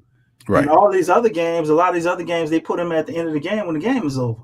This for is the true. last minute or two of the game. So out of that 39 games, it's probably only maybe about 15 of them, 16 maybe, where he got significant minutes. And that's been over the last month or so.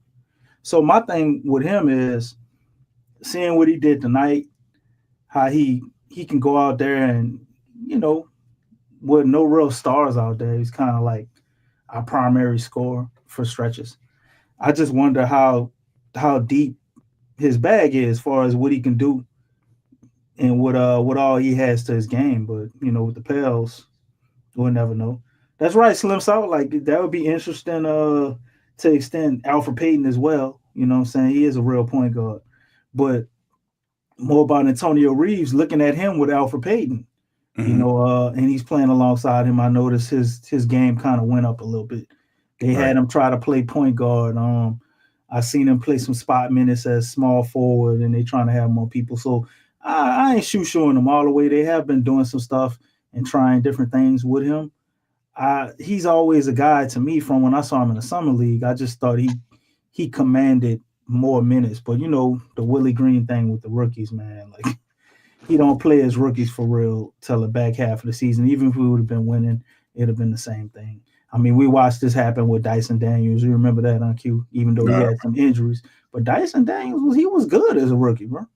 Right. But, Willie couldn't. We got to find minutes for him. Remember that? And Lex was cutting his ass up about these finding minutes. Like he got a bunch of prepaid cards all around the house. He got to see which one got minutes on them and all this shit. Like Antonio Reeves, I think is going to be a good player. Well, he already is a good player. Mm-hmm. And I'm still not even sure how he fits in our rotation with the guys we have. Do you swap him out for Hawk? I don't know. Still don't know. We only got 4 games left in the season, Q. I know, and like I said, we have another coach coming in trying to figure this out, and he ain't gonna have the amount of tape that he should have because Willie didn't play his rookie in a losing season. They wait forever. This guy should have been getting at least 15 minutes a game, like way earlier in the season, because it's already over. Why not play all your young guys and see what you got? Well, that's what I was telling you early on when you were saying it was tanking. I was telling they weren't tanking because of the fact they wasn't using the inexperienced player route, the G League player, the second round picks. They weren't doing that. That's how I knew they. One of the major clues that they weren't tanking yet, and they just weren't competent. That's why I kind of drew behind that thinking. And that's why I'm gonna tell you were wrong, my brother, because everybody knows that the Pelicans was tanking because they chose not to fire Willie Green. If they weren't tanking, they would have fired Willie, and they actually would have won a lot more games. But because he was so incompetent, didn't know what to do. If you ain't got no star player out there, you can't expect Willie to get you no wins. He ain't no coach like that could draw up a strategy and get guys to play to a higher level than maybe what they can play on their own. No. So that's how I knew they were tanking. Oh, wow. Because Willie was doing the same shit he always did, and they kept him around. So, I'm going to disagree with you on that, BC. I'm going to say it was more incompetence than it was anything, my brother. I'm going to just agree with you. And I think David Griffin... David Griffin knew. You've been talking about how David Griffin been lining Willie Green up forever. He been lining them up, and Willie Green, he didn't leave him up there to line him up. Come on, man. Well, Willie Green's a big... Willie Green is incompetent. With a big bill. I agree with that. He is incompetent. Yeah, Willie Green is incompetent. That's how I know they was trolling, because they left an incompetent person out there. So what do you expect to get when your star is going down too at that? I got you, brother. We gonna regardless or not, bro. It ended the way it is. Let's jump into the preview of the What's up, Brooklyn DJ? Nets matchup. The Nets have won a loss. I want to say 3 games in a row. The Brooklyn Nets have lost, actually 2 in a row. I think 3 in a row. Might be in 2 in a row. So they're 2-8 over the last 10 games, sitting at 25-53. They are a team, DC. They're the dream that team is- compared to us. they're 4 wins better. They're actually 4 wins better than we are currently. So all I can say, man, is that this is a game which I did predict that the Pelicans was going to beat the Brooklyn club, and that's what I thought. That's what I seen, and hopefully they don't beat them. And I'm pretty sure we'll see what Willie does his best 9 coaching job, but they are missing quite a few players. We travel up there to see. D'Angelo Russell is reported to be out. Cam Johnson, Nick Claxton, Deron Sharp. So they got quite a few guys. That Cam Thomas, he's out. So they got quite a few people missing, DC. So they got their own little G League squad of Keon Johnson and Zaire Williams and we gonna hold out Jose Q. Yeah. Well, Brown, DC, that's the one you was talking about holding out because Jose Alvarado gonna cut up against Brooklyn. That's his old team. Right. So, he got him going on, and I'm pretty sure, they gave Kelly Olynyk an opportunity to rest tonight, so he might be available for this matchup as well. So what do you see here? What do you think happens? I still think Brooklyn gets the dub. Looking at the numbers per capita, remember I told you how we grade the wins? Per capita, here we go. Per capita, they got 25, we got 21, so they're at least like 12 wins better than us when you grade it per capita. Q,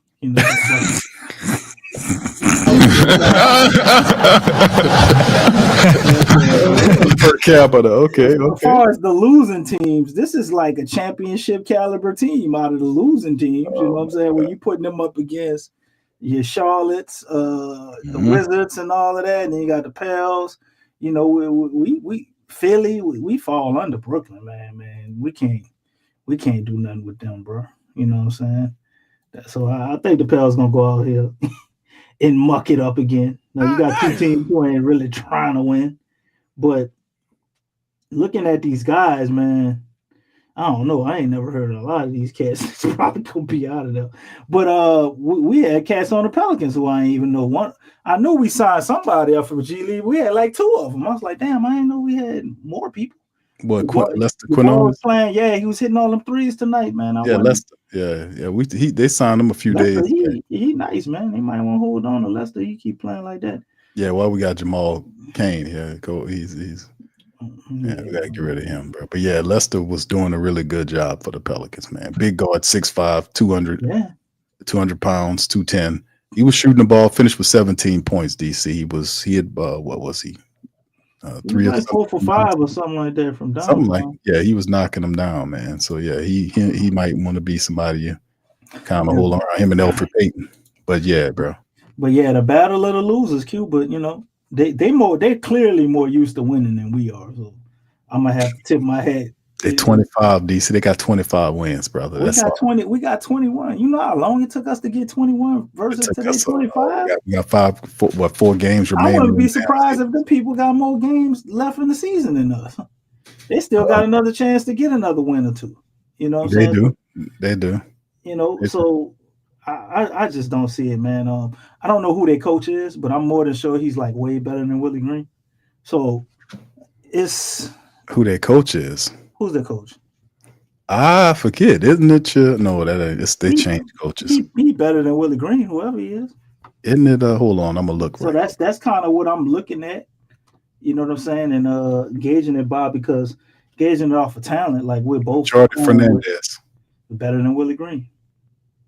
Jordi Fernandez. Yes, I don't even know what that is. He's better than Willie Green, I'm sure. You can't get worse than Willie Green at this point.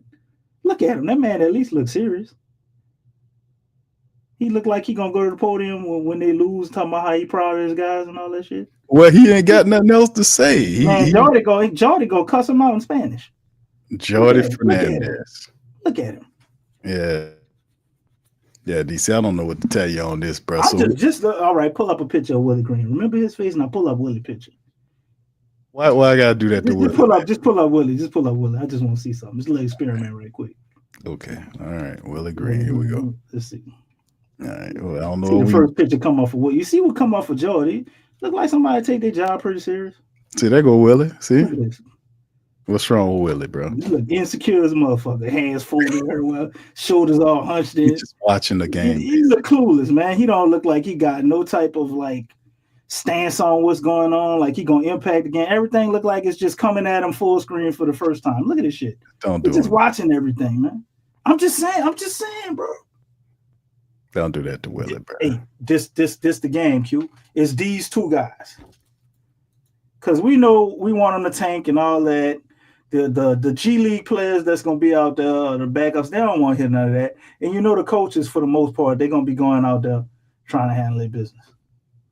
Well, Especially Jordy Fernandez, like he probably got something to prove. Brooklyn wasn't expecting to be where they at. They probably happy to be in the position they in. It makes no sense for them to tank. They're never gonna catch the number one pick. You know what I'm saying? I just think they're gonna be out there running whatever their program is. Well, they trying to figure out some guys, see what they got in them, and that they gonna have a better strategy than us because they're actually playing to figure something out. At least we don't know what the hell we doing, Q. Nah, bro. We just there. We just out there.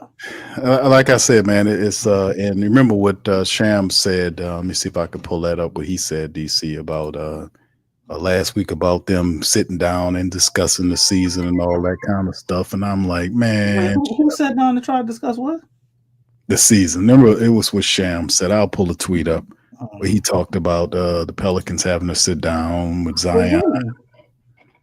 Right. I'm like, man, what are you talking about, bro? What are you talking about? What are you talking about, man? You know, that's not, we got to talk about what we going to do and all. I'm like, man, the whole idea, what they're going to try to do is pivot to see if they can pick up a lottery player to add with Zion Williamson. But the problem is we have to have an identity. I was talking that it's the same thing, man, with the Saints it is with the Pelicans. We have coaches that cannot establish the identities for these ball teams. And that's really the really messed up part about it is like these guys don't come in and they don't give them an identity. There is nothing, for them to like play behind every game. And then constantly, it's these low IQ basketball plays where they break down and they don't know who they playing. It's just like backdoor passes and all this kind of stuff. It just is, it's supposed to be a lot of communicating on the court. Yeah, I got this guy, you got that guy. When you're switching, pointing, talking, tell them to watch out for the screen coming, watch out, it's supposed to be a lot of that going on. And it's not none of that going on, DC. It's nothing like that happening. And you got to be able to communicate with players out there. And I just don't see enough of that. But yeah, man, it's supposed to be this thing with them, with Shams and them, where they were supposed to be talking to. I'm gonna see if I can pull it up, as we go. But yeah, they were supposed to be reportedly supposed to be having a situation. They're supposed to meet with Zion, at the end of the year or some crap like that to discuss what the direction of the team is and all this kind of nonsense. But Zion, who we need to get so you don't command the trade? Basically, like, I mean, what are they gonna talk about? The direction of the team? Shit, we don't even know who the coach gonna be. Like, what major conversation can they have other than just him in the off season and how he gonna go about that and how they think he should go about that? I think that's all that is. Like, I hate to try to reassure him that they want to win and they don't want to have another season like this. What else can they really talk about, man? Like, they can't start strategizing on anything. We won't even have our draft pick. Well, I hate to throw cold water on your assessment, but the reality is that none of this was, there is no indication that the Pelicans, even though they should, I wouldn't be surprised if they try to hold on to Willie Green. I mean, David Griffin is a complete and utter moron. I don't trust him to make any proper decisions, avoiding around building his team the correct way. you have an opportunity now with the team to get from up under Willie Green, been here for 4 years. I think he done really hit his plateau last year when they had the 49 wins. You know, you have an opportunity to pivot away from him and get a respectable coach that is definitely light years better than Willie Green. I mean, I'm sorry, Willie Green has not improved this year like I thought he would, and it hadn't. I'm glad you said that part. Yeah, because I gave the Like man. you thought he would part, you know. I mean, I thought he'd be, like I said, he thought he wasn't going to improve. well, 4 years in DC, like the fourth year, you usually see some of these coaches, even at the third year. But by the fourth year, you see them take a step. And that just simply didn't happen. Even if the team was dealing with different things, you did see Willie Green's thing. And people like, were saying, hey, Q, well, what are you supposed to do with the team? And I'm telling y'all, man, listen, the whole damn year didn't evolve around Willie Green not having his players. He had these damn players, a lot of these players, and they were healthy and they were still losing games. But how do you gauge a coach outside of strategy, and wins and losses? That would be my question to somebody like that to see where they mind at, because the way I see you gauging the coach outside of, their on-court adjustments and strategy and stuff like that, and wins and losses, is the attitude of the team. What type of mentality do these guys have? You know what I'm saying? You're speaking in reference to the coach, correct? Yeah, because that's a direct reflection of the coach. The mentality or the attitude of the team is going to be a reflection of the coach. So if you have guys with the attitude of, oh, it's not a big deal, we'll get them next time, oh, we don't get angry, we don't cuss, we won't stoop to that level, just this whole be good human being shit that you got coming down from the front office. And that's shown in the coach. Have we ever started a fight? You know what I'm saying? Like that type of attitude, like that's in the coach. And then you go around, people be like, oh, well, you don't have to do all that to win. You don't. But I tell you, when you go around and you look at the majority of teams that are winning, they don't fall into any of them categories of shit I just said. And that is a direct reflection of the coach. The coach controls the culture in the locker room, whether it be toxic or it be good. You got a bad coach, everybody going to be kind of doing their own thing, or it could be, worse than that.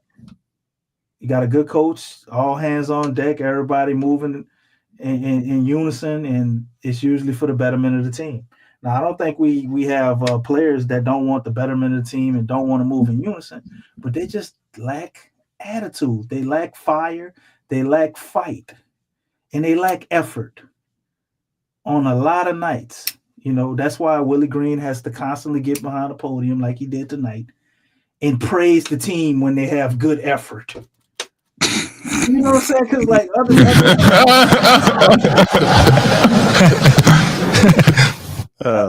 other teams, Big Q, like it's a known that you're gonna have good. That ain't nothing to get behind a podium and praise. Like, do you hear any winning coaches in the loss talk about, yeah, my guys had good effort tonight? I mean, what is he supposed to talk about, DC? Honestly, what is he supposed to talk about, honestly, bro? Nothing. He got 20. We take it. So you're just supposed to stand up there and pick his nose? What are you supposed to do? Man, you make it short and sweet, bro. You ain't never watched Bill Belichick and Greg Popovich? You supposed to be the studied coaches? Oh, he never do that. I'm just saying, like, good coaches, when they lose, they're usually upset. And when you're upset, you don't have to say a lot to convey that you're upset. I don't really want to be up here because I'm mad because we're losing. So what, he gonna just sit there with a dry nose and just have his arms folded? That's what they're gonna sit up there. He gonna smile and he's gonna look at all the positives. I'm a fairly optimistic person, but I don't sound like it. But if you're consistently losing, no Q, I mean, at what point do you just get like fed up? I don't want to talk to y'all. Like, it ain't nothing to talk about. We got 4 games left. Everybody know we tanking. I'm gonna answer your questions. I'm gonna make them short, brief, and to the point. I ain't about to wax poetic with all the sunshine and flowers and this guy is progressing and he's scoring.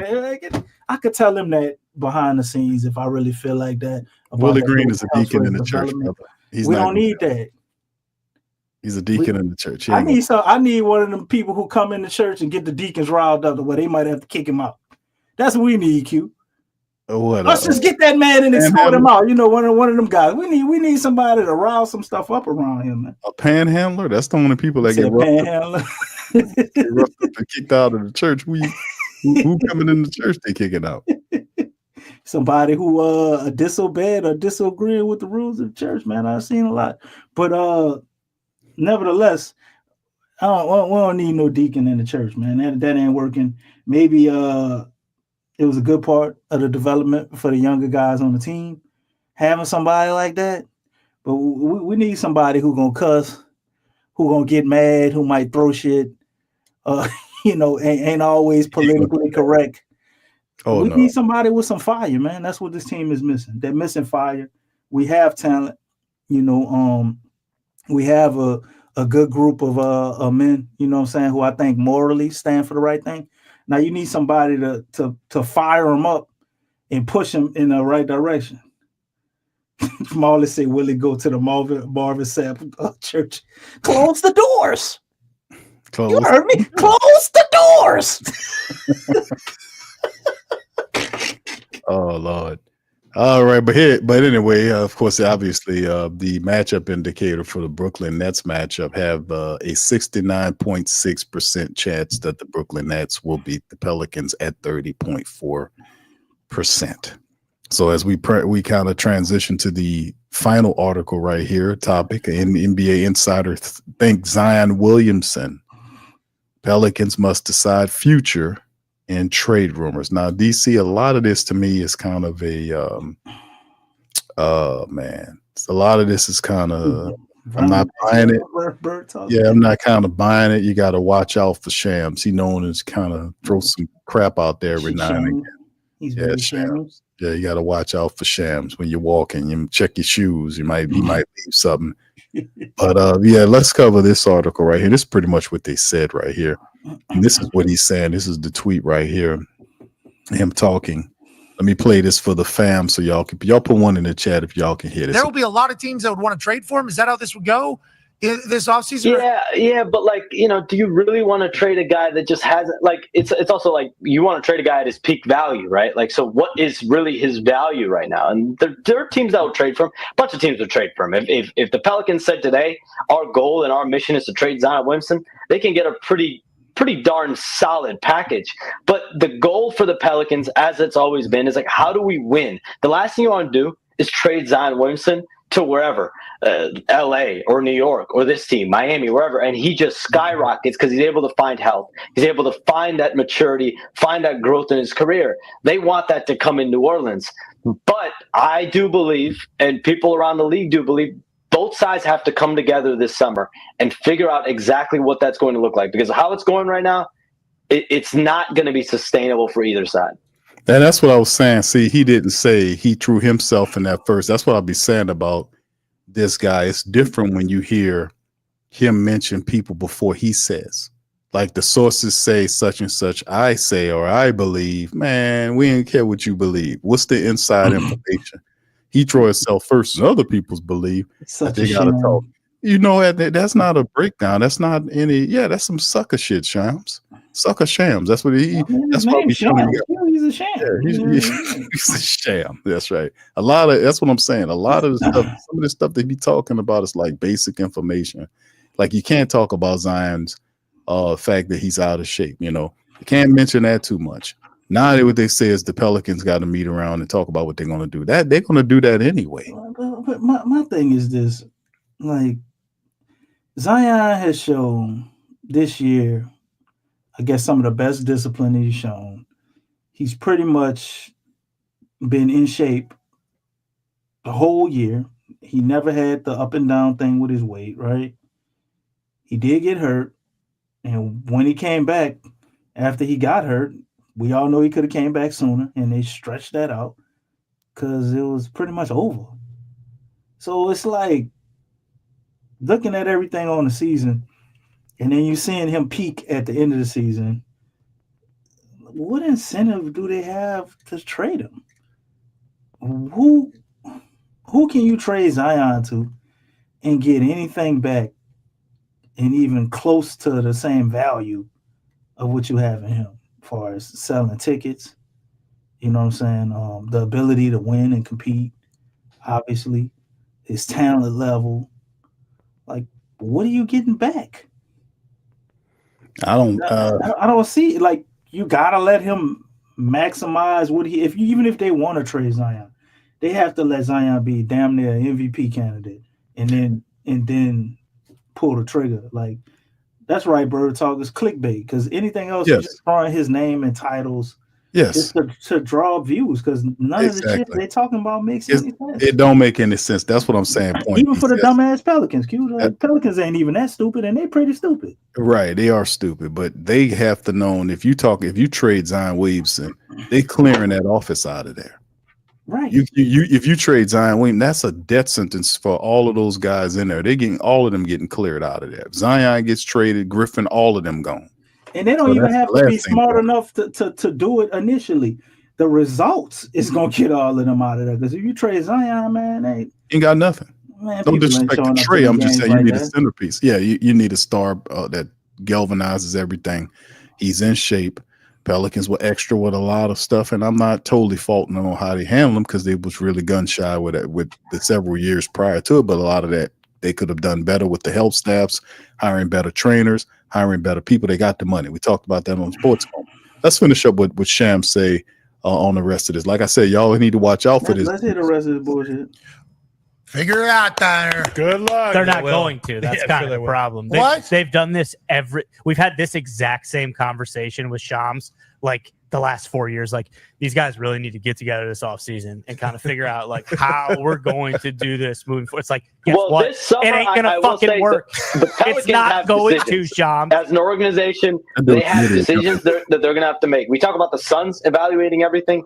The Pelicans are going to be in the same boat. They have to look at everything with the season that they just had. And you just have to swallow that pill and be like, hey, we know, like, we're going to trade him to the Knicks. And then all of a sudden he's going to be weighing like 230. And he's going to be excited about life again. Like, that's how it goes. He doesn't want to be here anymore. Well, and also to Zion's, and he said it this year for the first time ever, I want to play. They will not let me play. Because over the last 4 years, however long it's been, now, is he telling anybody he wants to play? Like, is he forcing himself on the court?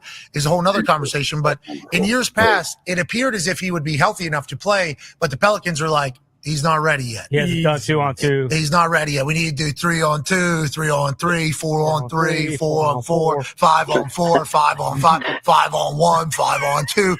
Like, it was just always something coming out of your mouth from the Pelicans organization on why we can't get this guy on the court for the games. Like, well, he needs to get in better shape. It's like, well, what better way to get in better shape than to play in these games?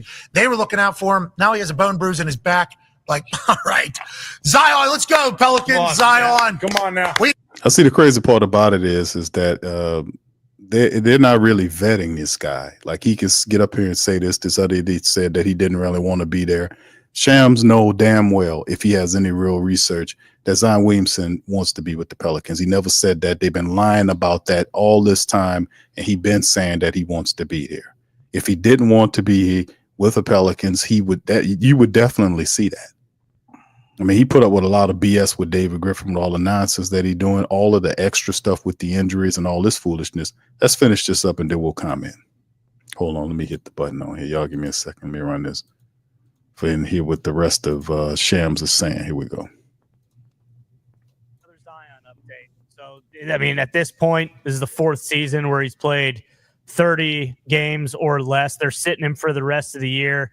We had the kind of not narrative. He said earlier this year, like, listen, I want to play. I'm ready to play. They don't want me to play. We saw him get in the best shape of his life this year as well. At what point does the rubber meet the road here? I mean, I think it's pretty evident. Like, he needs to get out of New Orleans. He needs a new home. So what the hell is happening? Ty, this summer, I think, is the moment of truth for the Pelicans and for Zion Williamson. Like, for Zion Williamson, we see right there, he's missed more games than he's played, right? Like, we know when he's on the floor, that's the thing. When he's on the floor, he has game-changing ability. He makes this team Tell me something I don't know, man. This is a team, the last couple of years, before he's had injuries, they're fighting for the playoffs. One year, it was either last year or the year before, they literally were like a top 2 or 3 seed in the NBA, in the Western Conference, and then he suffers a hamstring strain and he's out for months and months and months, which is the same, which has happened repeatedly. He's had chronic hamstring injuries. So, my educated, knowledge-based look at this situation is the Pelicans and Zion Williamson have to have a sit down this summer and really get on the same page. And I know people are on Zion Williamson looking out for the best in him. They did that last summer. Succeed at a really high level. And that starts with everything. He got suspended early in the year for being late to a team flight. And that's not the first time he's been late. And so the biggest thing for the Pelicans is getting him on board, getting both sides to figure out exactly where this is going to go if this team is going to be, realizing its potential. Because on paper, they've got a really, really talented roster. They just have not been able to put it together. And a lot of it starts with health. On paper, Zion, great basketball player, right? Oh yeah, he is elite. He is if he is able to put together a 65-game NBA season, he's an all NBA player. He's an all-star player. He's a player who at his peak should be competing for MVPs. And everyone around the league knows that. It's just about, can he put it together from health, from conditioning, from all of the traits that are necessary to be a leader of an NBA franchise. And that's being on time. That's being the first person in every room. That's being the leader in practice. That's everything that we see from guys like LeBron and Kevin Durant and Stephen Curry. And these are traits that even guys like Anthony Edwards, they have to learn and see, but they get there. The biggest thing is people want to get on Luka Doncic for his conditioning and all that. People want to get on, and Edwards, his maturity, things like that. But those guys play, they compete, and they produce at high levels. We just haven't seen that from sustained amount of time. But the NBA is a much better place when Zion Williamson is on the court and he's balling out, because he has the potential to be one of the best players in the league.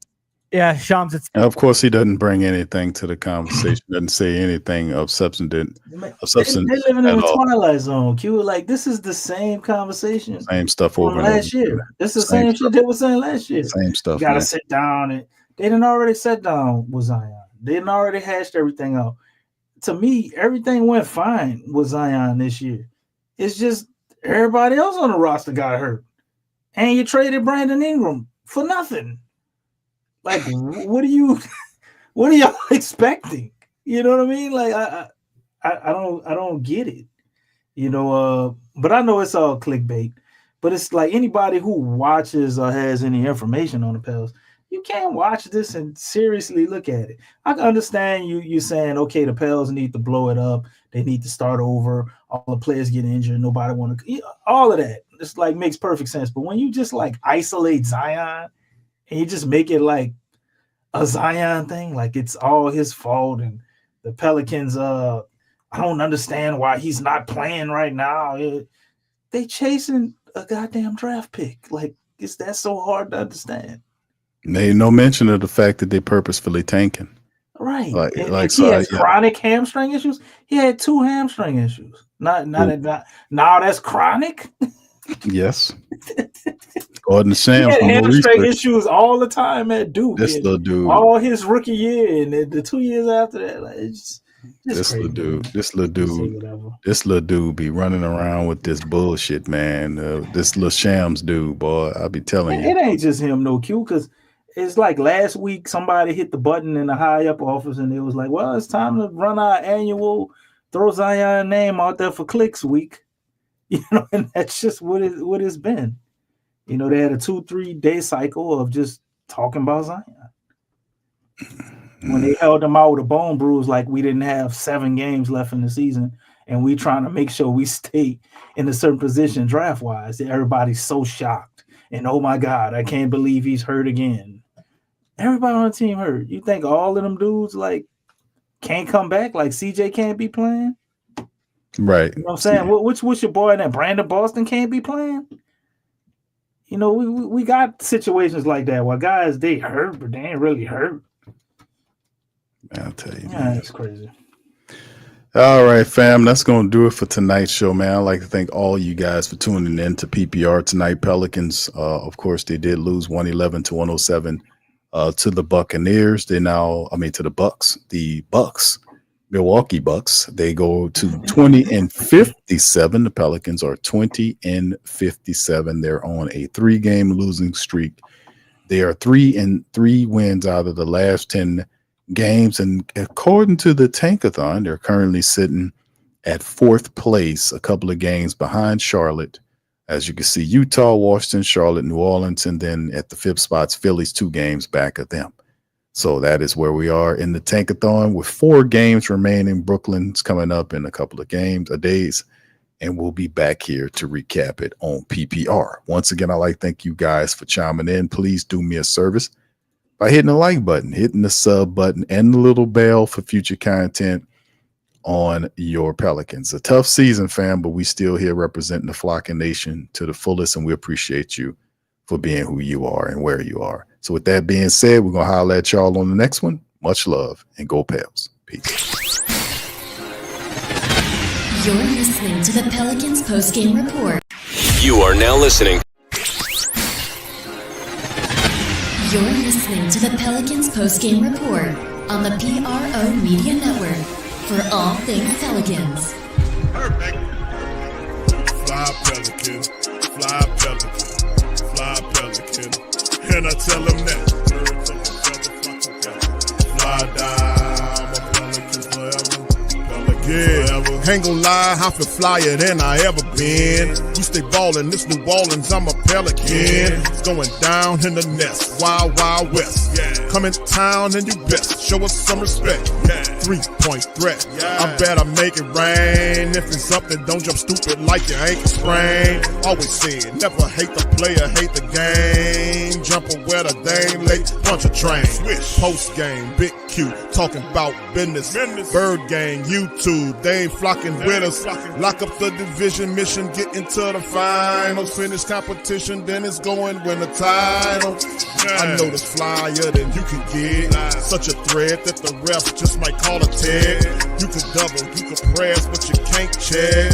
Right, left, slide by you like a Eurostep. Fly Pelican, fly Pelican, fly Pelican. And I tell them that birds of a feather flock together. Fly down, I'm a Pelican forever. Pelican forever. And never, and never, and never, and never, and never, and never. Say birds of a feather flock together. Yeah, fly die, I'm a Pelican forever. Pelican.